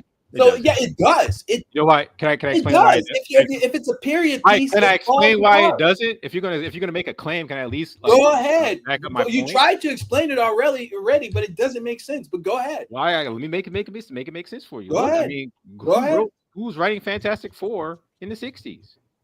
It was what's his name? Stan Lee and Jack Kirby. You're doing a lot of explaining. Who is the most goofy, like? I should say goofy. I actually like Stan Lee, but who was the most like, what's that movie called with Andy Griffith? Like just typical, superhero type of whatever. I mean, it's those guys, especially in the 60s when they were writing Fantastic Four. Well, and they did some progressive stuff with like the X-Men. Come on, man. So that's why it's called the first You've family. done a lot of explaining right now. You really have done a lot of explaining right now. Whereas it's like, come on, bro, like there shouldn't be that much explaining done. If it's a period piece, then tell the story according to the period. If you want respect from people that are trying to break the film down. Like you can't say that. Well, Mike is on some Black fragility stuff when in the 60s there was all kinds of stuff going on. It wasn't that Leave It to Beaverland stuff that was happening in the 40s and 50s. It simply wasn't, Brian, and that's just a matter of historical fact. You can say what you want to say. You can act. Well, from their point of view, you could do all of that. It doesn't matter if you want to do all that. The fact of the matter remains is the 60s was a volatile time. So covering the Mike. 60s, Okay, Mike. Mike, just stop. Just stop. This movie is taking place in an alternative reality. It is not based in our reality. One. Okay, great. Hold on, stop. There's an orange man running through buildings, and a 40-story man in a purple armor. Awesome. It is fantasy. I understand what you're saying. Great. I understand what you're saying. All of it's fantasy then. It's called, yes, every last bit of it. All of it's fucking fantasy comic book. It's called a fucking comic book. Great. Then all of it's fantasy. So then don't turn around and get deep when Black Panther or anything else comes up. Don't turn around and get deep about that type of stuff, because then let's not talk about the social issues that are the pretext for this stuff. If that's what social issues? Hold on. Do you see what I'm saying? No, we don't. Hold on, Because it's a ridiculous argument. It's a ridiculous argument. Look at it like this. wrong with you? We haven't even watched the movie yet. All right, so I guess I shouldn't bring up any social issues that. No, that's not what we're saying. No. You're trying to judge a movie that we hadn't even seen, making it say that it has all this stuff in it. And the movie hasn't even came out yet. We can't talk over each other. Carbon hasn't had a chance to speak. Carbon, go ahead. When you talk about a movie that hasn't came out yet, let alone do we know if it's going to be 100% historically accurate? Probably not. Most Marvel movies aren't to that degree. Let alone they're not going to care to that level. Their goal is to entertain you. I mean, sometimes there's like a subplot, but I mean, the main thing is to show some action to make some kids want to watch it and buy some action figures, man. That's the main point of this, man. You're overreacting. Okay. All right. Got it. Like I said, then let's not talk about social commentary with regard to other later. We have not one bit. Just you. We were literally talking about how bad the wait a second. Because only you. I think that you're missing. I think that you're missing what I'm saying. I'm not missing anything. I think that you are missing because what I'm saying is it's very simple. If I can't turn around and voice my opinion on, hey man, that's not really a realistic version of what the it's not supposed to be realistic. Okay, wait a second. It's not a documentary. It's not a documentary. Why are we breaking down Black Panther? Hold on. Well, Black Panther's a different story than this. Hold on. Black Panther's a different story in this, bro. It doesn't matter. Again, that's a hypocritical argument. It won't matter. It won't matter if it doesn't matter. Okay, whatever. You don't see that that argument is from a very it's a very hypocritic argument. Can I make a point here? You don't see that is okay, Mike, whatever. Can I make a point here? It won't. That's silly. Well, wait a minute. Mike, this fantasy story. Mike, can I get a word in here?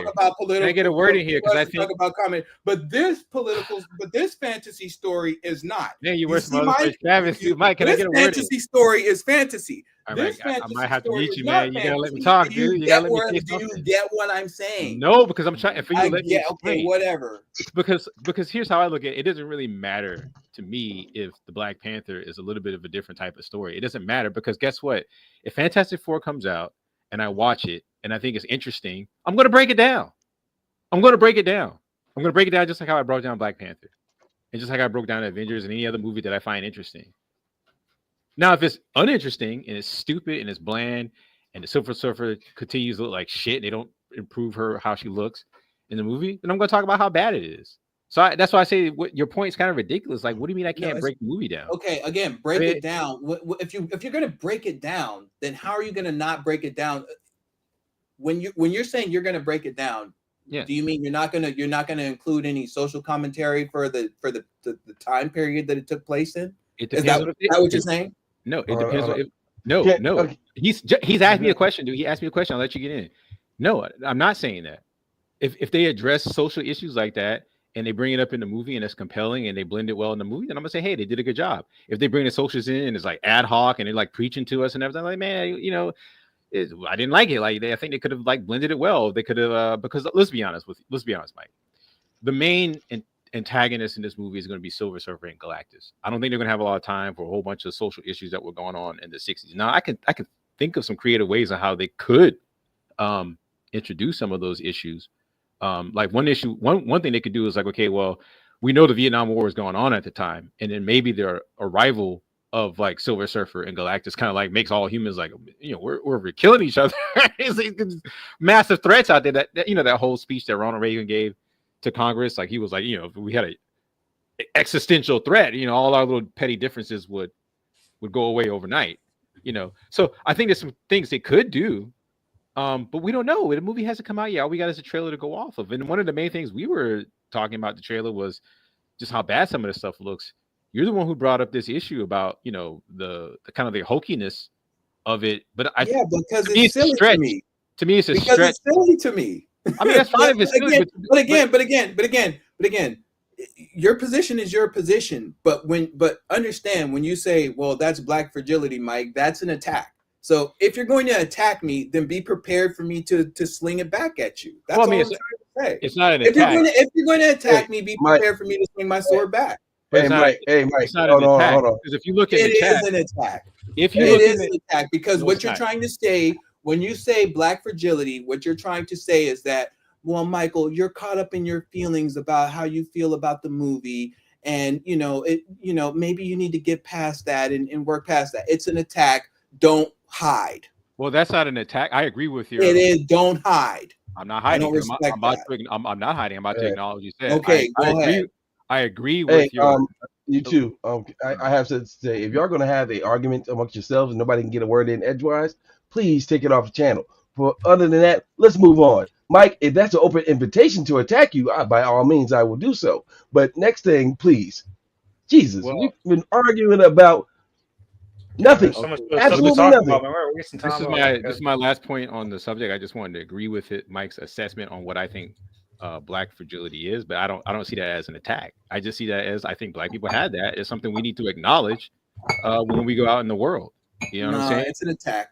But go ahead. It's not an attack. I mean, we can move on. It's kind of like when I point out white people's white fragility. I was like, I'm not attacking them. And that's an attack to them, and they view it as an attack. They might have viewed it. They can view it as much as they want, but coming from me, I'm telling you, it's not an attack. I was like, look, man, if you're letting this one little thing obscure, I mean, like literally, you. I mean, the whole film, the whole trailer looks shitty to me. Like the look and feel of it, I don't like how it looks. Hold on, Mike. You didn't need to have any of that what you just said between the beginning of the conversation and what you just said in that last sentence. The whole trailer looks shitty. Next subject. We weren't focused on that. And we were never focused on any of the bullshit that came out of your mouth. Wait a minute. Because I will not allow you to do that. If you go back and look at some of my initial chats, what did they say? Go back in the YouTube chat and look at what it says. That's why I said it looks dumb. Yeah, and then your next one was, "Are you the protectors of this world? Always a president or someone else from the dominant society?" But my first comment was, agree. This shit looks dumb. And then your second comment was talking about the dominant society. Yeah, sure, but like I don't like how it looks. I don't really care for the cinematography on it. It looks just as like plasticky as a lot of other stuff that I see, and that's fine. Go on. It's just not really what I care for. But then since you guys focused on the whole "Are you the protectors?" and I clarified myself, I was like, it's so stupid. Like because it's like, well, what time period is this in? Well, it's in the 60s. Well, the 60s, people weren't really talking like that anymore. People weren't thinking like that. But then you guys gave me this whole thing. Well, now it's black fragility. I'm like, it's not black fragility. It's just not realistic depiction. Well, it's not real, Mike. Because it's fantasy, Mike. And then it's like, okay, well, if it's fantasy, all of this is fantasy. No, you moved the goalposts on that because when we started breaking down your arguments, because my original point about black fragility is when you started talking about the president or someone else from the dominant society. Well, I mean, they're the dominant society. Of course, they got the nuclear power. They got the nuclear bombs. Of course, they're going to go to them and say they're the leaders. Right? Well, wait a minute. We were talking about how grounded it was. And I was like, well, the grounded version of what's happened is we just move to the next topic, man. Yeah, we'll move on. Whatever, man. Go ahead. Yeah, let's move on. We're gonna I think it's Mike, video games. Hey, Mike, I'll be there next Sunday. Even though I still will say everything that came out of your mouth was bullshit. Next. Oh God. Okay, sure, dude. Whatever, man. Yeah. I still love you, man. Yeah, man, it's still all love or whatever, but like to say black fragility on some shit was like not even historically accurate. No, we can. It's not. There's nothing historic about this movie. There's nothing historic. To the next subject. No. He just started something else. Hey, if John F. Kennedy shows up in the movie and gets shot in the head, damn, Mike was right. Or any of those things happen during the 60s happen in this damn movie, I'd be like, damn, Mike was right. But until that point, it's not historically accurate. There's nothing historic in this fucking movie. Bro. Dang, bro. Jesus. They have a orange man made of rocks running around. Where is that historic? If you're going to use that argument, then use that argument all the way around for all Marvel movies. We're gonna move on. Hold on. Okay, we're talking about historic, right? When I see a man flying around some armor or some dude throwing around a frisbee, yes, I'm like, damn, that's historic. But until that point, Demetrius, we're gonna move on, man. I think we've run the course on that conversation. We're gonna move on. I'm trying to see where he's coming from with this historic accuracy bullshit. Where is he coming with this bullshit? Where? How does that coincide with anything in reality? We've already talked about it. I've covered that, Demetrius, if you were listening. I'm gonna move on. I'm gonna mute you. There's not a problem with listening. Talking about this like we did last time. Right. Don't worry about it. I muted him. While I'll unmute him once the trailer's over. I covered it already, though. All right. So the next trailer is actually can you explain this, Carbon, because you're the one who presented this? It's called Ascension After. Like, what is this? I have This is no like clue. I just saw it was by a black creator, and I guess he's making Okay, so this is like animation. So I was like, okay, I thought you guys would be interested. I don't know about it. I just saw it. I just happened to get recommended. Watch so this is so is this like an independent animation? Yes, sir. Trying to do, yeah. And it's by a black creator, so okay. I just want to hey, hold on. I just want to let you know there are no historical accuracies in this trailer. Demetrius, we're moving on, man. Do I have to mute you again? Let's move on. Let's move on. Fuck that. He carried on for I don't know nothing about this, bro. I'm gonna be honest with you. All right, let's play the trailer. Let's play the trailer. Plus, I because this is one of Mike's expertise here, so I'd like to get his opinion. Yeah. I thought you might show up, so.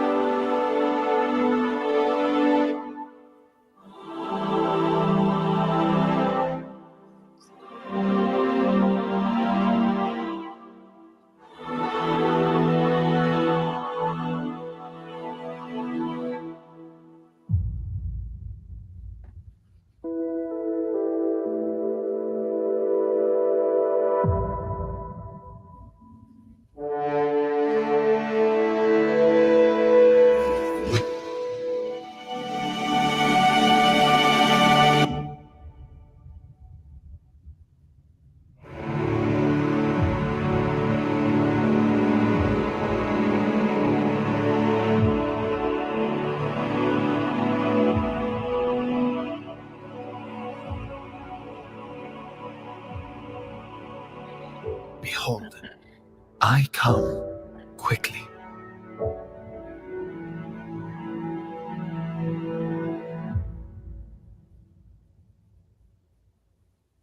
Interesting. We're gonna get a Jesus anime.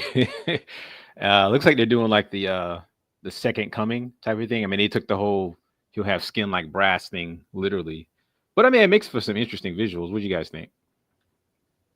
Well, it could be interesting. I mean, obviously, I don't know where everybody else here stands except for Brian. I know you're an atheist, Brian, but like for me, like I'm fine. I'm fine in general with like people talking about like, hey man, the Most High is going to do this, or Jesus is going to do that, or whatever. But in general, if it's about something that is supposed to happen, I generally tend to stick to scripture on that. Like, even if you think about my film and stuff like that, I don't really add or anything. I'm not saying that that's what they're doing. I really don't know, but it's almost like when I see Jesus themed video games or anything, like I literally only, I don't know. I try not to get too much invested into that type of stuff, because I probably don't even think about Jesus the same way that everybody else thinks about Jesus. I think that everybody else thinks that Jesus is like this God that manifested and all this stuff, when I honestly don't. If you read the scriptures, I don't even think that that's what Jesus believed about himself, right? So I don't know. Well, it's like aesthetically, what did you think? Well, aesthetically, I think it looks decent. It doesn't look like super high quality, but it looks good. Yeah, it looks good. Yeah, I mean, it definitely looks good enough to be professional for sure. I wouldn't put it on professional level, but I think there's go back and play. Whoever is doing it, I think has some talent, and I think if he had maybe like a larger crew, or whatever. But to be fair, we don't see a whole lot. But from what we have seen, I think it looks pretty good.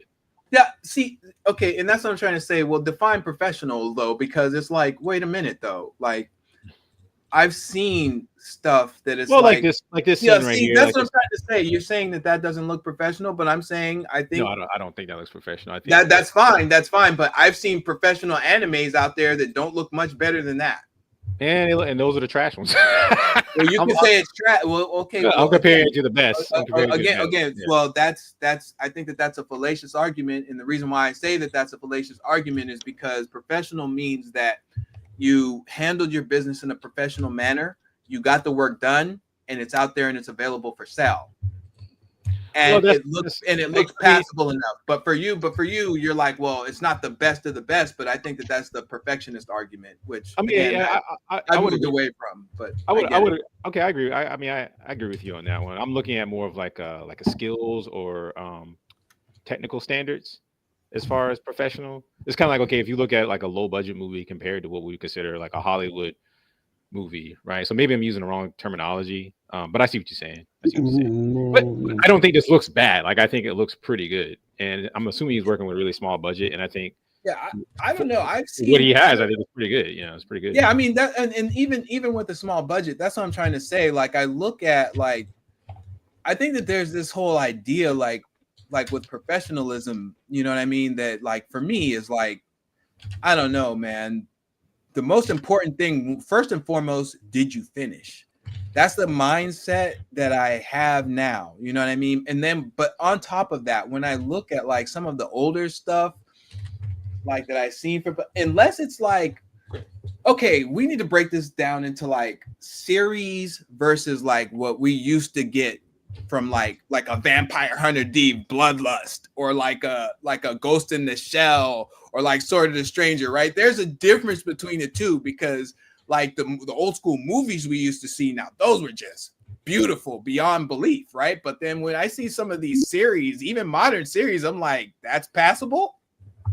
I don't know. Yeah, I mean, I would agree. Like, I don't know what this is going to be. I don't know if this is going to be like a show or a series or a movie. Either way, I don't like. Again, like you might be right. Maybe I'm taking more of a perfectionist stance on it, and I'm comparing it to like the best of anime, which I don't think it holds up to. But you're right. Like maybe some of the more average stuff. I don't find this bad at all. It's not my cup of tea. Like I don't care about the subject matter. But when it comes out, I'm gonna watch just to see where they take it. And then also we have to remember this is just a teaser. We won't really know how well it's crafted until you see it all together. Like how well the shots are. Yeah, you got to see it all together for sure. Good pacing, that type of thing. We're not sure, but we won't know. But so far, I mean, I'm not against it at all. Demetrius, did you want to say anything about this? No. You have no thoughts on this at all, even as an artist. All right, we'll move on to the Carbon. Did you want to say anything else? I don't have anything else to say. Okay, we'll move on to the next little independent feature here. I think you recommended this one too, Carbon. Damn, man. Damn. Dude, what's wrong with your YouTube, bro? What have you done? Well, no, I should have set it up better. What I did was I put them in there one by one, and I just press backspace. So all I have to do is press forward instead of having to keep copying and pasting freaking links or whatever. Carbon, can you send me that other link of the independent animation that you found? It's probably in my history. What was the name of that damn thing? Was it E&A Dream Barbecue? Yeah. Yeah, I think so. Okay, I think. All I know is this originally started off as an indie animation, but people liked it so much he decided to make it into a game. Oh, so it's a game? Yeah, he's been working on it for a couple of years, actually. I didn't know it was a game. There's animation. If you go to his channel, if you click on his channel, there's a couple of animation you can watch. It started off as an animated series. He started like 4 years ago. He's working this thing for like 4 or 5 years. It was just so popular that he expected, so he made a game out of it. Okay, I got you. So there's a couple of random couple-minute animations he had on his channel. If there's some kind of crazy story, I don't know the whole lore. Only Chapter 1 has released, so I can't even tell you a whole bunch about the story. I can only tell you like a little bit about it because I don't know the whole story yet because the game isn't fully released yet. He's releasing it in chapters. Well, we'll get a taste of what the animation looks like by watching the game tutorial. I'm not going to do all this website and all that stuff. I ain't doing all that. Have you seen the link? I mean, I got it. I looked at my history. It's in there.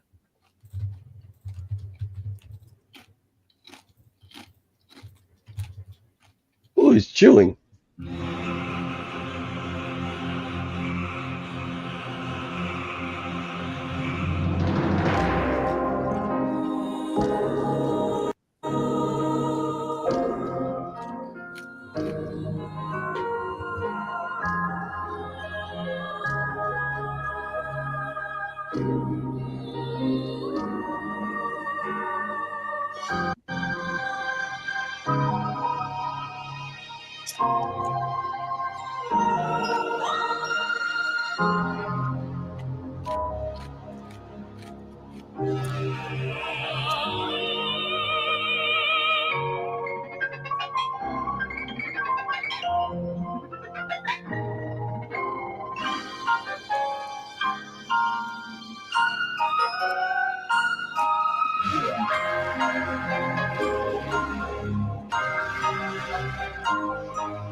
I don't know what to make of this. I'm sorry. I'm sorry. Yeah, I don't know what to make of this. I'm confused too, but let's at least finish it. It's It's kind of only like a fever dream. It's kind of like an old. Yeah, you know, the let's old, finish it like- before we let's go ahead. Let's finish it.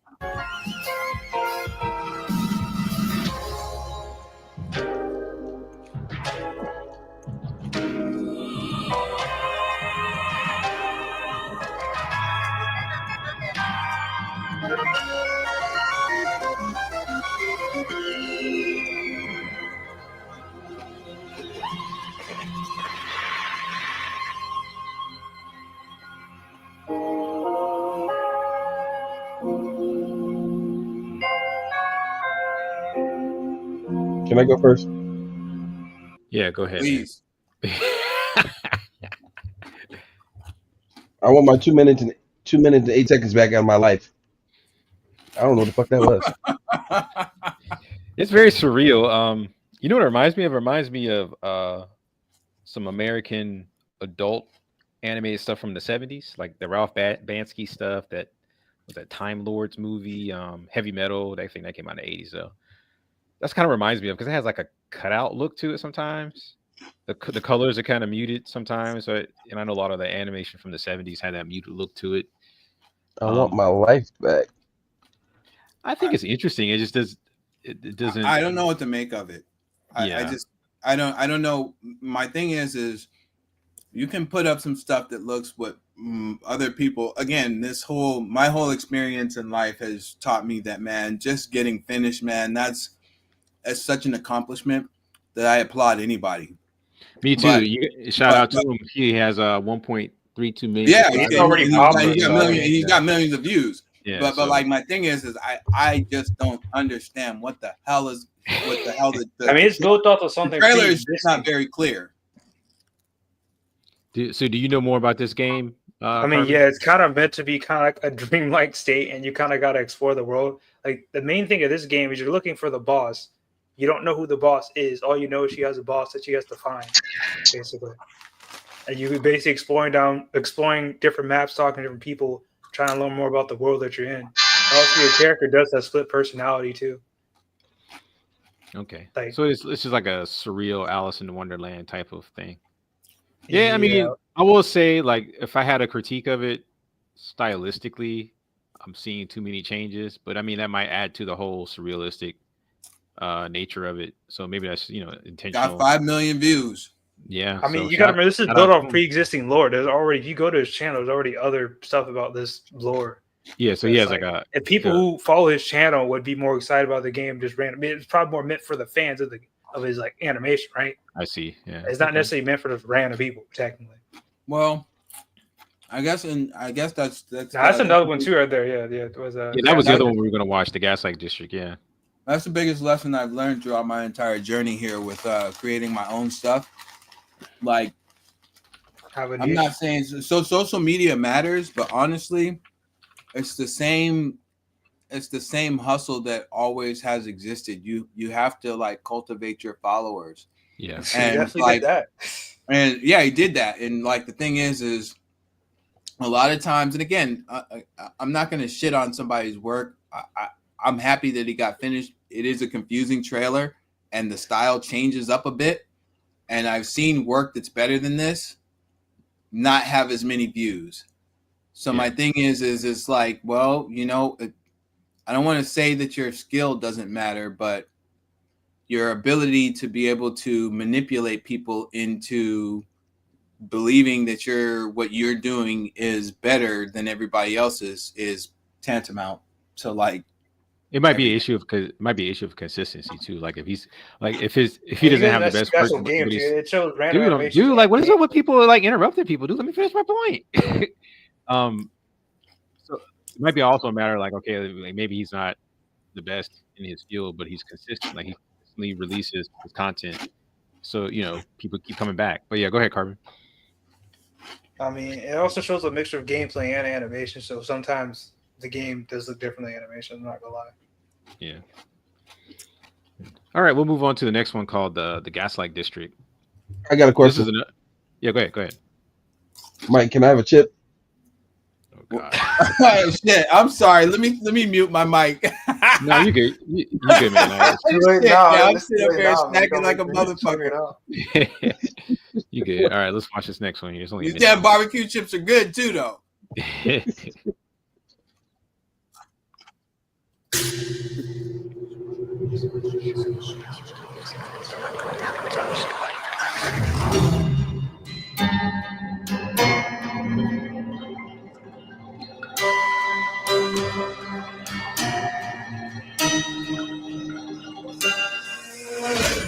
Dad, what do we do now?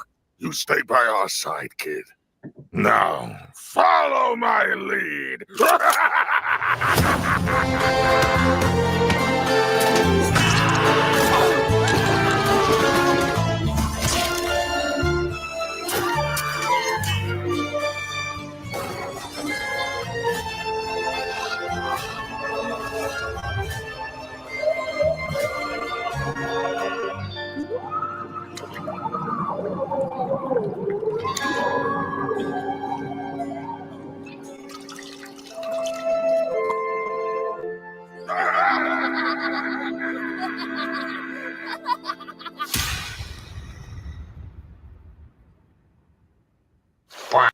All right, Carbon, explain what we just watched here. So basically, it's a world where they live in a bunch of just undead people, right? Where they can't die. Am I the only one experiencing? Experiencing what? Huh? Lag and like double delays. I'm sorry. No, that's just you, bro. All right. Yeah, mine played pretty well. All right. Okay. Sometimes I do though, but that one played pretty well. Go ahead, Carbon. Finish up. Yeah, basically they live in a world which is full of undead, and the only person who could technically kill them is the human, but they don't know where the human is, right? So basically, the main cast says, "We're gonna go kill the human for you guys," you know, and then that's basically the journey. They go try to find the human and then kill them, so the human can't kill them because they're basically undead, and the only person who can kill them is the human with black blood. You know, we don't know why it's human special or whatnot. All we know is the human has the ability to kill them. Okay. And every 10,000 years, you know, a human will return, and the human's technically stronger than them, so they have to all go fight and kill the human. It's like a basic premise. So this is gonna be an animation or a game? It's an animation. The first episode already came out. Okay, all right, and it's mostly 3D.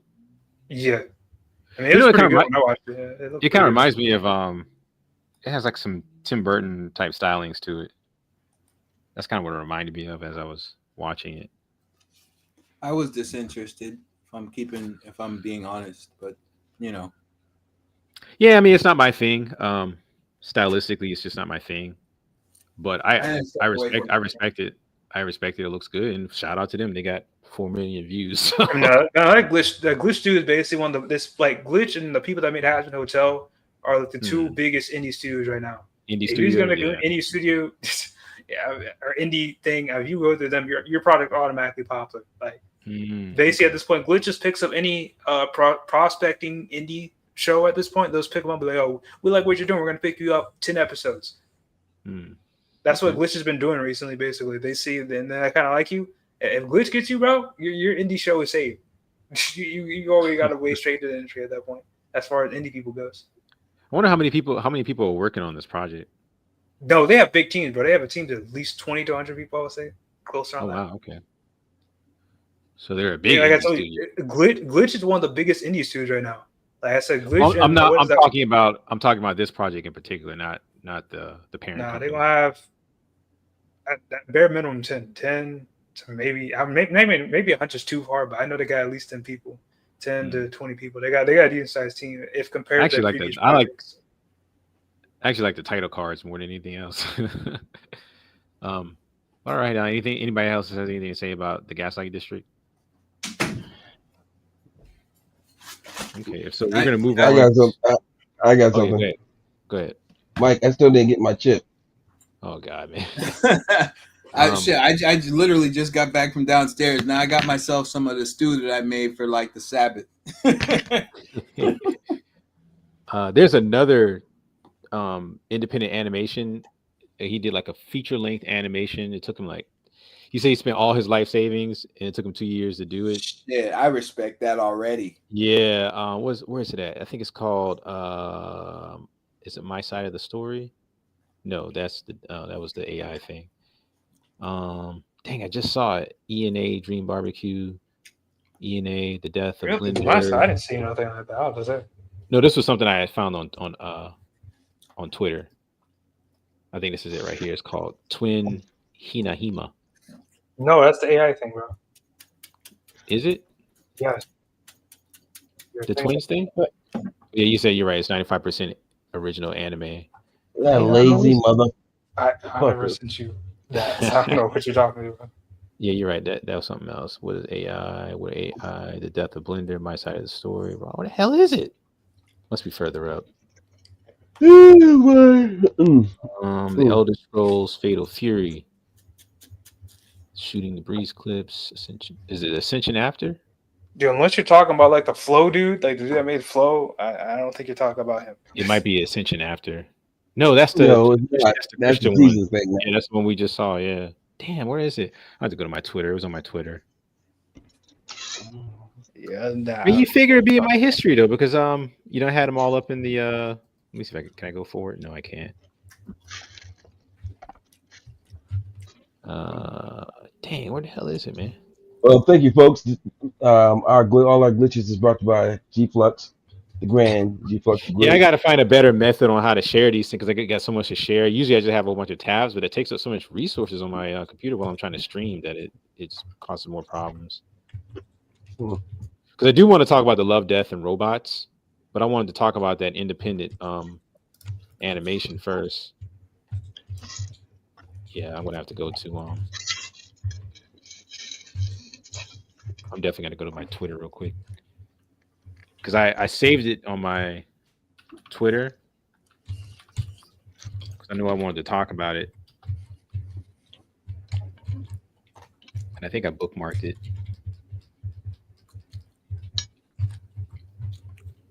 Let's see if I go to my profile. All right. Okay. Nope.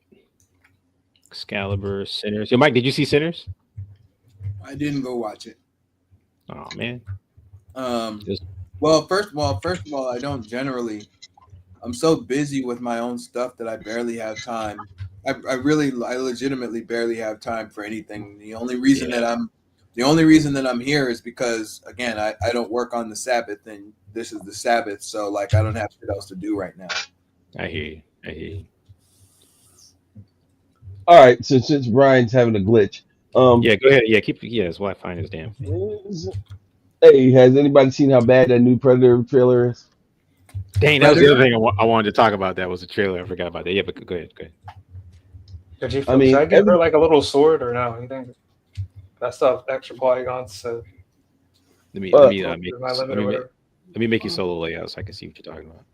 You said what now?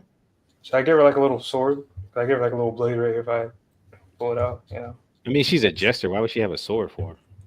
It's kind of supposed to be like a ninja jester. That's kind of what the design was. A little bit of a ninja and a jester combined together. I just see jester. I don't see the ninja part. Never mind then. That's just me, but maybe someone else sees something differently. Hey, blow me up. I'm about to disappear. Maybe throw a mask on her or something like that to denote the ninja. And maybe some more like ninja iconography. I think the design is good. Yeah. But just that it's a ninja, I don't get that from it. Oh, okay. Only thing that says kind of ninja is the supply pack on the leg. Other than that, nothing else does. But I mean, honestly, a mask that it would do wonders. Yeah, something to kind of denote. Just a mask over like the mouth area. Yeah. Oh, I know. I remember where it is. It's he has a Kickstarter. I think I was gonna look at the Kickstarter. Look at my history real quick. All right. Hey, blow me up, Brian.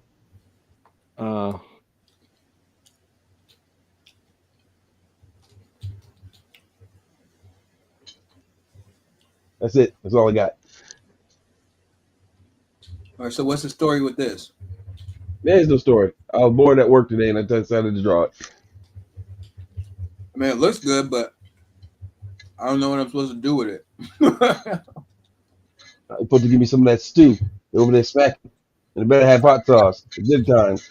Texas Pete. I'm sitting up here. I'm tearing this damn meatball stew up. I mean, again, I like it. I don't know. For me, whenever I look at a piece of artwork now, like I'm like, that's great. How are we? What are we doing with this? But maybe that's because I'm all fucking grizzled from this damn bullshit that I've been having to deal with for all of these years, where it's like you got to use your artwork to make money, and there's no other way to make it. So I'll come up with something eventually, but there's no story behind this. I just saw a movie today. I watch Evil Dead again and like The Mask. Started working from there. I respect it. But I've been reading this book. Well, I mean, I've actually read it a couple times now. It's called The War of Art by Stephen Pressfield. Yo, that is a good book to read. Let me tell you, although you guys here are artists, so you will understand that book, because it's like it's basically talking about the kind of shit that you're doing here now. You should do the artwork for the artwork's sake, right? I respect that. However, it's not good enough to make money, bro. That's the first problem. Yeah, but it is good enough to make money. I've seen worse work make money, but that's the thing. It's like, I think that's kind of what I was talking about earlier with the dude. He's got 5 million views. His artwork is not as good as a lot of other work that I've seen. This is not a disrespect to him, but it's just true. But it doesn't matter. It matters. Like he's still pretty decent, bro. Yeah, it's like two different skill sets. Like, yeah, it's like one is like you're like a brilliant artist. You're really good, right? But then like you really have to embrace marketing and skill. That this book doesn't go into marketing and skills. It mainly goes into like, hey, like, do your work for your work's sake. You're not entitled to let me see, because he quotes from the Bhagavad Gita. I believe that's what it's called, but it's like an Indian text. It's an ancient Indian text, but like you're entitled to your labor, but you're not entitled to the fruits of your labor. Like when you really think about that, it's profound, right? But no, it's not. I think it is. Really. I think it is because I think, and the reason why I think it is because it's like. Well, explain it to me. Maybe I don't understand. Like, when you're not entitled. Well, here's the thing. You're entitled to your labor, meaning all the joy that comes with creating the artwork. And this is me. This is not him saying this. This is my interpretation. Okay, I got you. All of the joy that comes to you from that spark that you get whenever you're doing artwork, and it's almost like being high and like creating like artwork. That you're entitled to that. Nobody can take that from you. However, the fruits of it you're not entitled to, meaning whether people like it or not, and you're able to make money off of it or not. I see what you're saying. Is a different beast altogether. Now, if you want to do that, you're not talking about art. You're talking about having to deal with carnality. You know what I'm trying to say, and trying to. There's no other way to put it, but trying to manipulate other people to like your art. Because you're right. You're right. Uncle Dave says it all the time. He was like, it's part of marketing. It's like, you may think you have created the greatest thing in the world, and in your mind it is, but that doesn't mean that 10,000 other people think it's that great and want to buy it. Yeah, and part of marketing, even if it's good. Even if it's good, or you think it's good, so No, it's not even if you think it's good. Like there's a bar. I mean, you have to be good to other people. It doesn't matter what you think is good to other people. Yeah, that's what I'm trying to say. There's a bar. I mean, it's hard to even get your work to that quality. Like, would anybody argue? Would anybody? Hold on, just let me finish this. Would anybody argue that, like, and I always look at this example because it's like one of the best examples of anime in my opinion, like Vampire Hunter D Bloodlust. Would anybody argue that that's not a beautiful film? Yeah, I agree. Yeah. Like, right. So there's a standard where it's like, yo, this shit just looks good. But you still gotta fucking go out there and sell the goddamn shit, man. You know what I mean? And I've seen, like I said, I've seen people whose work looks better than that dude that got $5 million views, 5 million views, but it doesn't matter. I mean, but it looks really good to other people. It is like from other art. You need to think of it from the common man's point of view. You're gonna mainly have common people look into your stuff. Right? To common people, that might look good, right? From another artist, you're like, oh, that's not artistically. He didn't do all this artistic, blah blah blah. What does a common man think? Common man thinks that's good enough. Well, but you're kind of proving my point, though. That doesn't always work. Though, is the art you're making or I'm making good enough to the common person?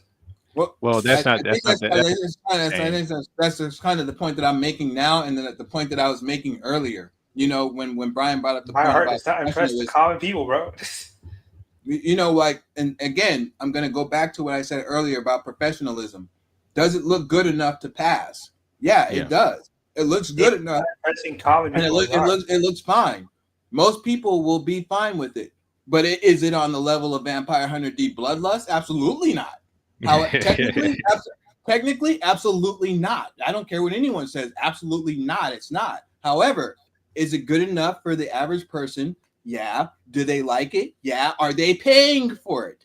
Yes. So, Yeah. I agree. I ultimately agree. There's a difference. I mean, like you say, you got to put on a different hat. When it's time to actually sell what it is that you have a passion for. So yeah, I totally agree. But with that, let's move on to the. Did you want me to show something, Demetrius?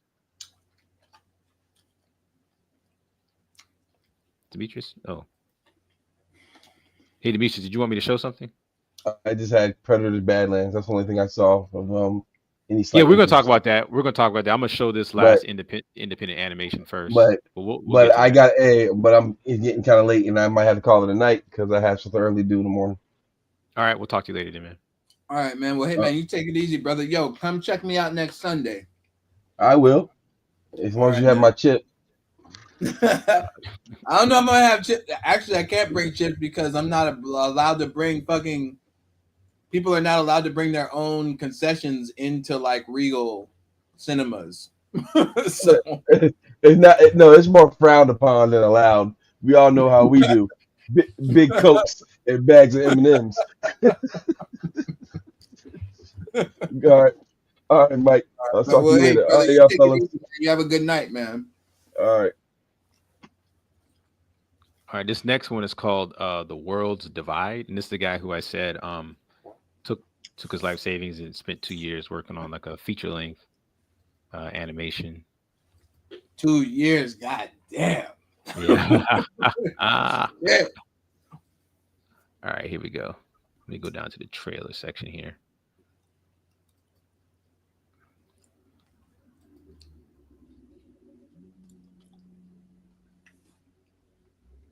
Can you guys see that? I mean, I see see a black screen. I see a black screen. Yeah, me too. Let me Okay, I see that now. This feature film. Okay, for some reason it's not playing. Let me take it off of full screen.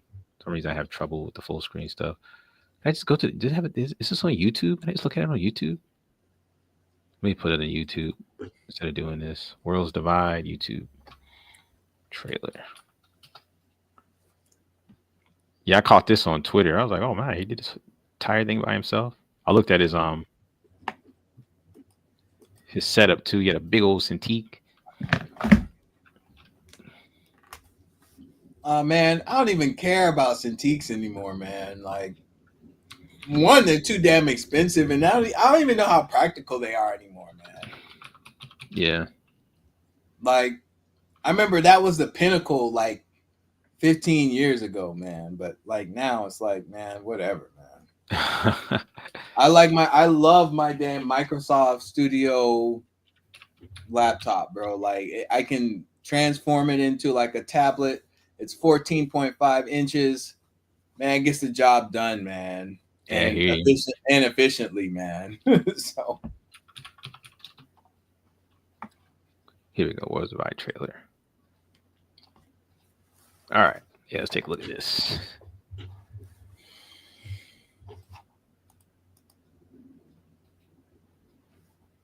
By a single filmmaker. I don't even know how much of a boast that is anymore, but whatever. Or how much of a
I'd say I think it's still a boast. I mean, that's a lot of freaking work. 2 hours. Okay. Okay. So all right. So by yourself, that's a lot. Let me explain. Let me explain where I'm coming from. As somebody who, as you know, like I generally just do all my stuff by myself. But as somebody like that, I know I've moved away from believing that it's a boast or whatever to be able to say that I did something by myself. I think Okay, it's. I see what you're saying. I think it's more. Noble is not the word, but I feel like I'm struggling. I'm grasping at straws for the word. It's more tangential. Like it makes, if you're not including other people on it, you're not giving other people a chance for their voice to not necessarily be heard, but their talents to be displayed in what you're doing. And I know at first glimpse, it's like, well, who cares? But like when you think about it, it's like these like creative works that we do, these creative endeavors, they are like team efforts. You know what I mean? And so that's not always true, man. As I've matured, you know, like I prefer that, you know, like, hey man, have I given other people a chance to like exercise their talents in this thing to make it better? Because one man's vision is great, but I almost feel like now it shouldn't go past your vision. It should go your vision and then whatever your particular tool kit is in your skill set, and then man, hire and try to get other professionals to get involved with it, man, to make it better. That's just my position. I mean, I agree. I think that you know, it doesn't say he didn't work with anybody. He just said that he wrote, directed, and animated it. But I mean, it might have been Yeah. There was some other people. Look, go back when on the credits. There was 3 other people. Yeah, so there are 3 other people in that credits. Yeah, and then you know he probably didn't have the budget to. Yeah, that's the other thing. If you don't have the budget, you don't have the budget. Yeah, so you know, which is my story most of the time. So yeah, because you got technical director Caleb Histed, character modeler Scott Ormsby, written, directed, and animated by Denver Jackson. So, yeah, there's some other people involved. Yeah. Look, kudos to him, man. Kudos to you, Mike. You know, for getting the job done. He has 76,000 views, 9.82 thousand subscribers. I looked on his Twitter. I think he was preparing for like a theater run, sort of like what you're doing. Yeah, all praises, man. Yeah. So yeah, good job, dude. And it looks interesting. Like it looks interesting. I'm not a big fan of the 3D stuff. I will say that I wasn't as interested as I would have liked to have been because again, the trailer, I wasn't. And now that I see that, I think about like what a lot of these distributors talk about. Is your trailer clear? You know, you're saying, yeah. I just, again, kudos for getting it done. I'm glad that he got it done. Good for him. I respect him on every level. I don't know what to make of the trailer. You didn't let me know not exactly what's going on, but I didn't get a clear vision of what you're trying to tell me. Yeah. Yeah, I see what you're saying. A lot of times the trailers itself should have some kind of narrative to kind of give people a peep as to what they're going to expect. Especially if it's a new property. But I see what you're saying. Yeah. Don't tell me the whole story because I'm against that. But like, do let me know. Like, hey man, this is the plot should kind of be outlined, and then you should have like trailer moments. Yeah. And outside of that, but like, and it shouldn't last that long. Like I mean, my trailer was like a minute and like 20 seconds or something, and I felt like that was too long.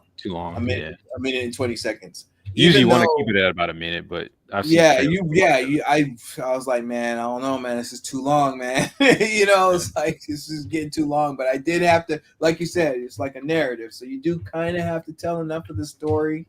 But I don't know. A minute is kind of like where I would like to shoot, but a lot of Hollywood studios consider a teaser a minute, though, right? Yeah, yeah. Sometimes they be having like 3-4 minute long trailers revealing everything that happens in the movie. Yeah, come on, bro. 3 or 4 minutes, bro. Like it's too much, dude. It's too much. But it's Hollywood, so they have the money, they have the resources. Right, guys. I think I'm going to end it there. It's 10:22. We've gone way past the hour mark. But next time we'll talk about the games, the Elder Scrolls, Oblivion. There's a new Fatal Fury game out. I want to talk about Predator, and I want to talk about Fatal Fury, Predator. Yeah, okay. And there's a few other things too that we'll discuss. Yeah. What is it? Next Saturday, probably I'll be busy as fuck, so I probably won't even. No, we do it every Friday. Is it Friday? Yeah, we do it every Friday at 8 p.m. Yeah, because I might still be in Georgia on Friday, but I know, like I said, I'll be out there. You said the thing is going to be on a Sunday, man. Dang, man. Yeah. And the reason I changed it is because, like, before I had it like on a Thursday, but like people were like, Thursday, it's part of the week.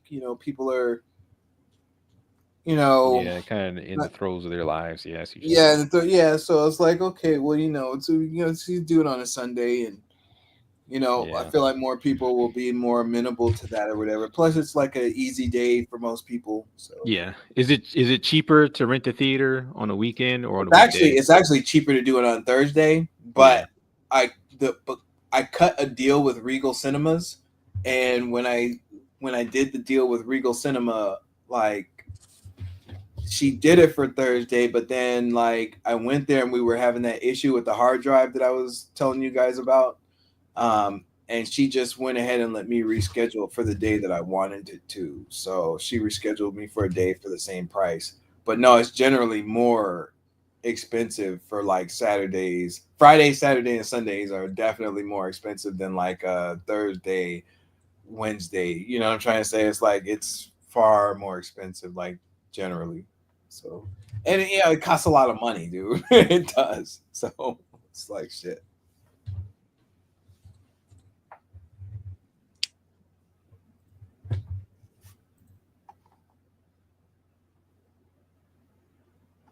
Damn, can you guys hear me? Yeah, actually. Oh, okay. All right. I just didn't know if you guys could hear me or not. Hello? Yeah. Yeah, hello, can you you want to go in the stream? Oh, okay, yeah. For some reason my audio went out. I couldn't hear. What did you guys say in the last minute? I couldn't hear anything. No, I was just talking about the like how it's much cheaper to do it like on Monday through Thursday, as opposed to like Friday through Sunday is like much more expensive. But because I had cut the deal with Regal, and then Regal didn't like we had the issue with the hard drive. She just let me pick another day, and I picked a Sunday instead. Damn, man, why Sunday, man? I'm not gonna be able to go now. I wish you would come. No, I'll say this: if you can't come, I understand that. But the film is a different film than what you saw. Yeah, no, I saw some of the things that you showed in the newer trailer, but I work on Sunday, and it's too. Oh, let me see. For some reason, I didn't realize it was on a Sunday. If I would have known, I would have put it from that day off. That's what I based her top off of. Let's see what I'm talking about now. You said what now? Let's look at your Discord when you have a chance. Dude, just show it in the things. We're still live.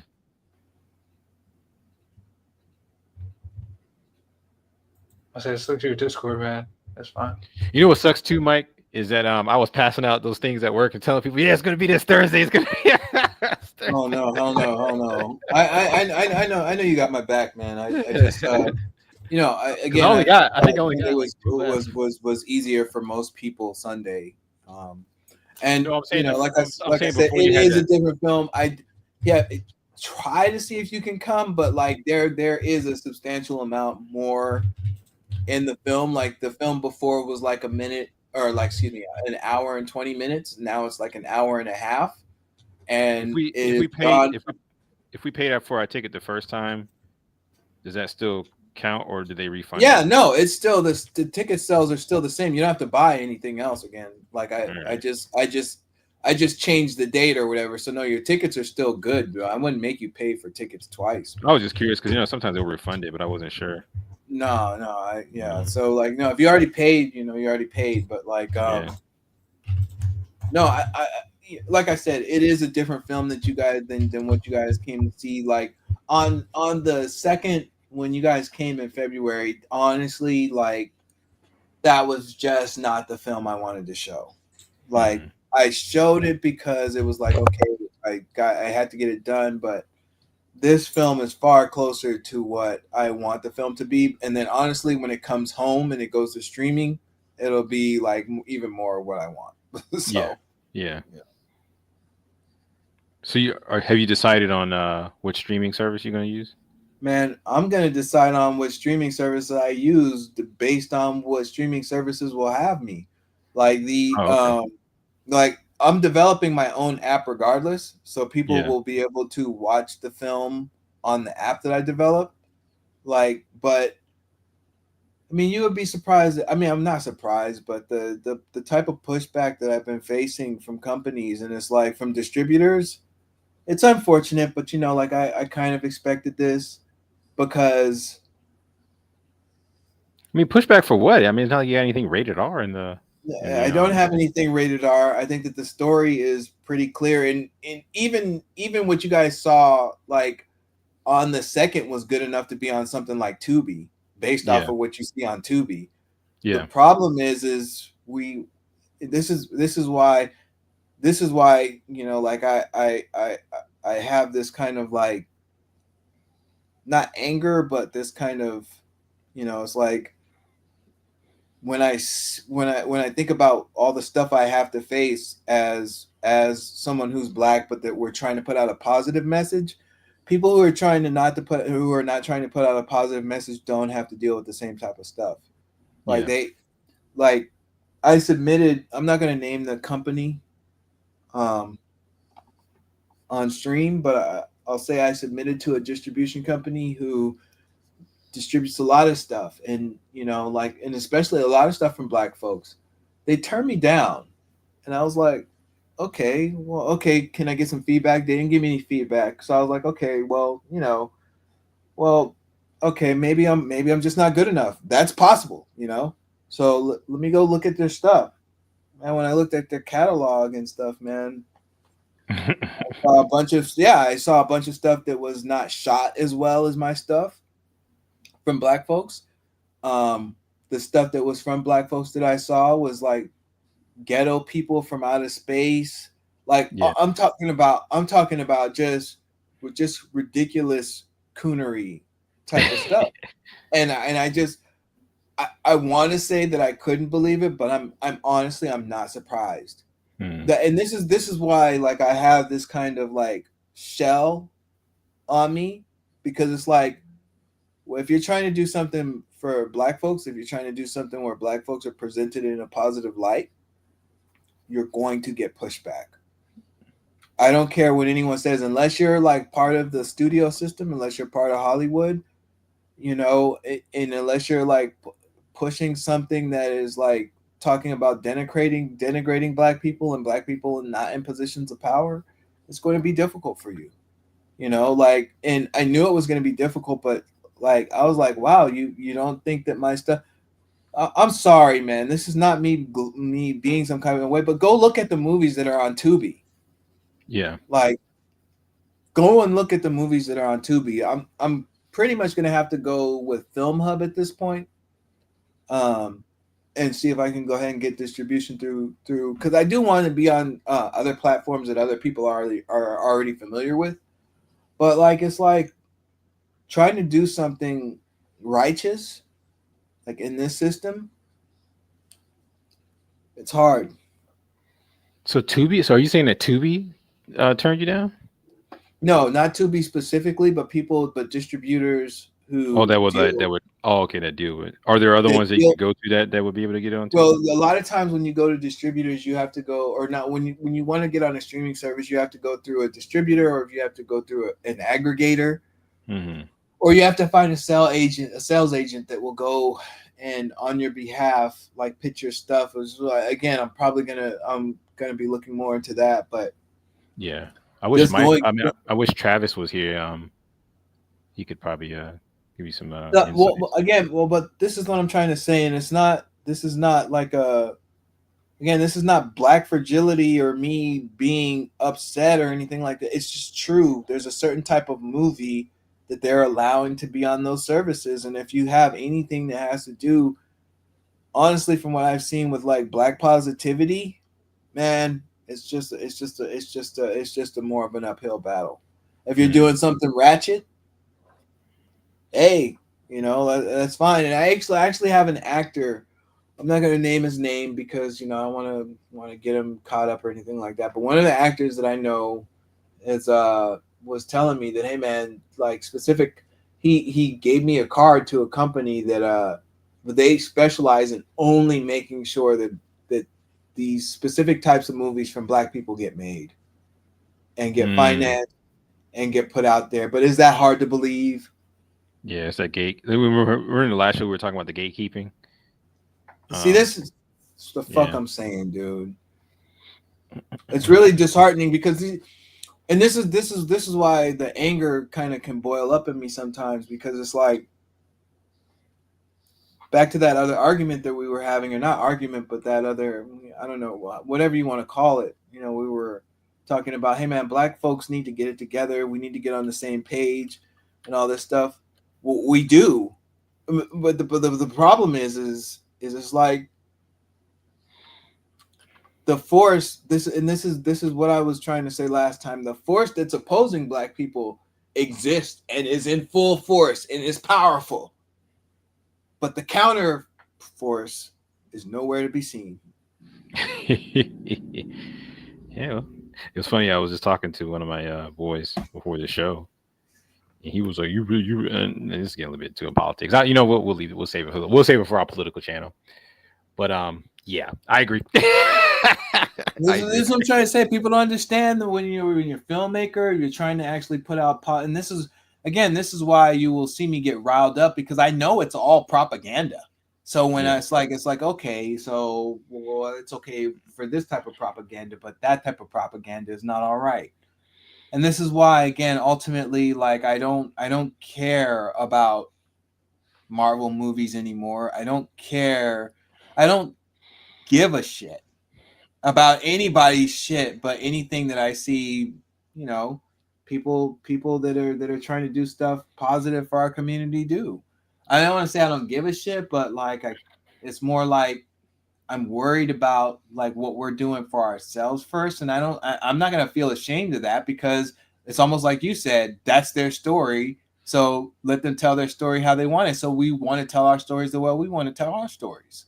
Yeah, but I think the difference is that, and this has been the age-old dilemma when it comes to FBA people, is we want to do things, but we do it through an integrationist type of way. So it's like, we want to tell our stories, but we go to their platforms. Which is why I'm building my own. Which I totally agree. But like you said, but you see what I'm trying to say? But it's going to be a much harder battle. So yeah, it's gonna be a tougher battle. I know. I already know. And it is what it is. I mean, you said it last time. You're gonna have to become a social media influencer to make. Yeah, I know. It's ridiculous. I really have to try half as hard if I was out here with the type of same bullshit that other Black developers and other Black creators are doing, and it's just something that I've experienced in like corporate America. Like I've seen me and other Black. I'll give you. I mean, I don't want to get too much into depth. I know you're trying to turn the end, but like, man, just even being in corporate America, and it's like you have better ideas than a lot of your other counterparts that are from like other ethnic groups, and it's like they'll swear up and down it's not a great idea, and then later I've had that happen to me more times than I can count. I mean, I'm sorry, and I'm not making it up.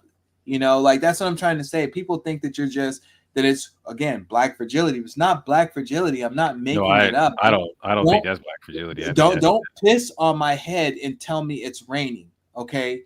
And it's like I've seen it over and over again, not just for myself, but if they do accept your idea as a Black man in corporate America, then it's going to be more of a situation of you had to like bow down and grovel and do all this other stuff before and be amenable to how they feel about things so that their egos don't get bruised. And I'm like, man, God, you know what? Fuck it.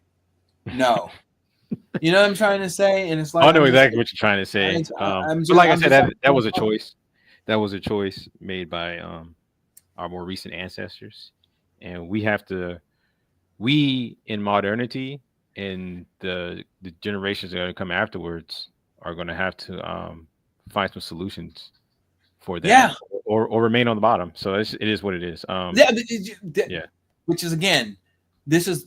I mean, the last time I was on your show, man, this is why I kind of don't have patience for people. Like, people have been conditioned to certain kind. Okay, read some history books. Get over it. Time to move forward. I'm sorry. I just don't think people. I just don't. Bro, that's not gonna happen, bro. Listen. You can say that, but then, like, if we're gonna say that, then we might as well just go ahead and give up the whole reparations argument and all that kind of stuff too. I feel like most Black people already have. Yeah, and that's fine too, and that's fine too. But like, and again, that's totally fine, but that's all that's all I'm trying to say. Let's just go ahead and give that up too, because most honestly, people have, bro. Because they're fine with the lives they have now. They have a house. They're living better than their ancestors ever could. Most Black people are satisfied with the way they currently are right now, with the house, car, phone, and all other accessories and luxuries they have. I agree. Let me ask you a question. Do you feel that same way? I feel okay with the life I have, yes. I kind of imagined that. for whatever reason. So there's not enough going on from the last time that I was on this show, and because I remember these conversations, I always remember. Like you just feel like, well, you know, like I don't need to lean on anything that's quote unquote black this or black that, you know, because like I don't think that anything's really bad for me because I'm fine. Wait a minute, aren't you going into like the Air Force or something like that soon? I mean, yeah, I am. Okay, yeah. So like you're fine and everything like that with essentially what we have. I mean, yeah. So what do you mean? Okay, no, I mean that's fine. I'm not against you or anything like Dude, that. I just want to I was answer the born question. as a slave. Like I wasn't born as a slave, dude. Like we're born in a whole different time period. Like bro. So do you think that you have the same, you can avail yourself to the same things that I don't know other people from other ethnic groups can without If you're asking pushback? from my personal experiences, yes. Okay. Fair enough. I'm not gonna argue with you. All right. Well, with that, guys, we're gonna show. Thank you, Mike, for showing up. Absolutely. I have paid for my ticket. I don't know if I'm gonna make it. For some reason, I thought it was gonna be on a Saturday. I got to give 2 weeks notice before I can take a day off of work. But I did pay my ticket, so at least I can attribute it to it. And I will tell more people. If you can't make it, let me know. I'll make sure you. Man, if you a sick day, man, I see you're sick. No, don't give me the refund. I want to support what you're doing. Plus, I've already seen. I don't. It's more important to me that people show up. Honestly, at this point, if you can't I will do my part to get other people to show up who I know are off on that day. If you can't make it, let me know and I'll get you a refund. It's the same thing I've done for everybody else. You're good, man. You're good. Don't worry about it. Plus, I might be able to catch it on something else, like when Tubi, if it comes out on Tubi, or what was the other thing you said? The other streaming service you said? Well, it's gonna. Well, again, you know, like I'm kind of fighting this battle by myself. With like we'll see. I'm gonna do Film Hub in maybe Film Hub. Yeah. Perhaps. Well, Film Hub is just like an aggregator. So if you go through Film Hub, you perhaps can get Tubi or other services through it. But you know, again, I'm honestly at this point, people like Carbon there are people that kind of need to be feeling what I'm saying, but honestly, they don't. And I'm not mad at him. I'm honestly, I'm not mad at you. I just understand that that's kind of what the situation is after talking to a lot of other people. Nobody feels like anything's wrong, so nobody feels like anything needs to change. And so like I get that. I really do. Okay. All right. Well, I'll see you guys. All right, fellas. Next take Friday. it easy. Yeah, thanks for coming up, Mike. See you later, Carver. Absolutely, man. Take it easy. Yeah, look at your Discord. You see it on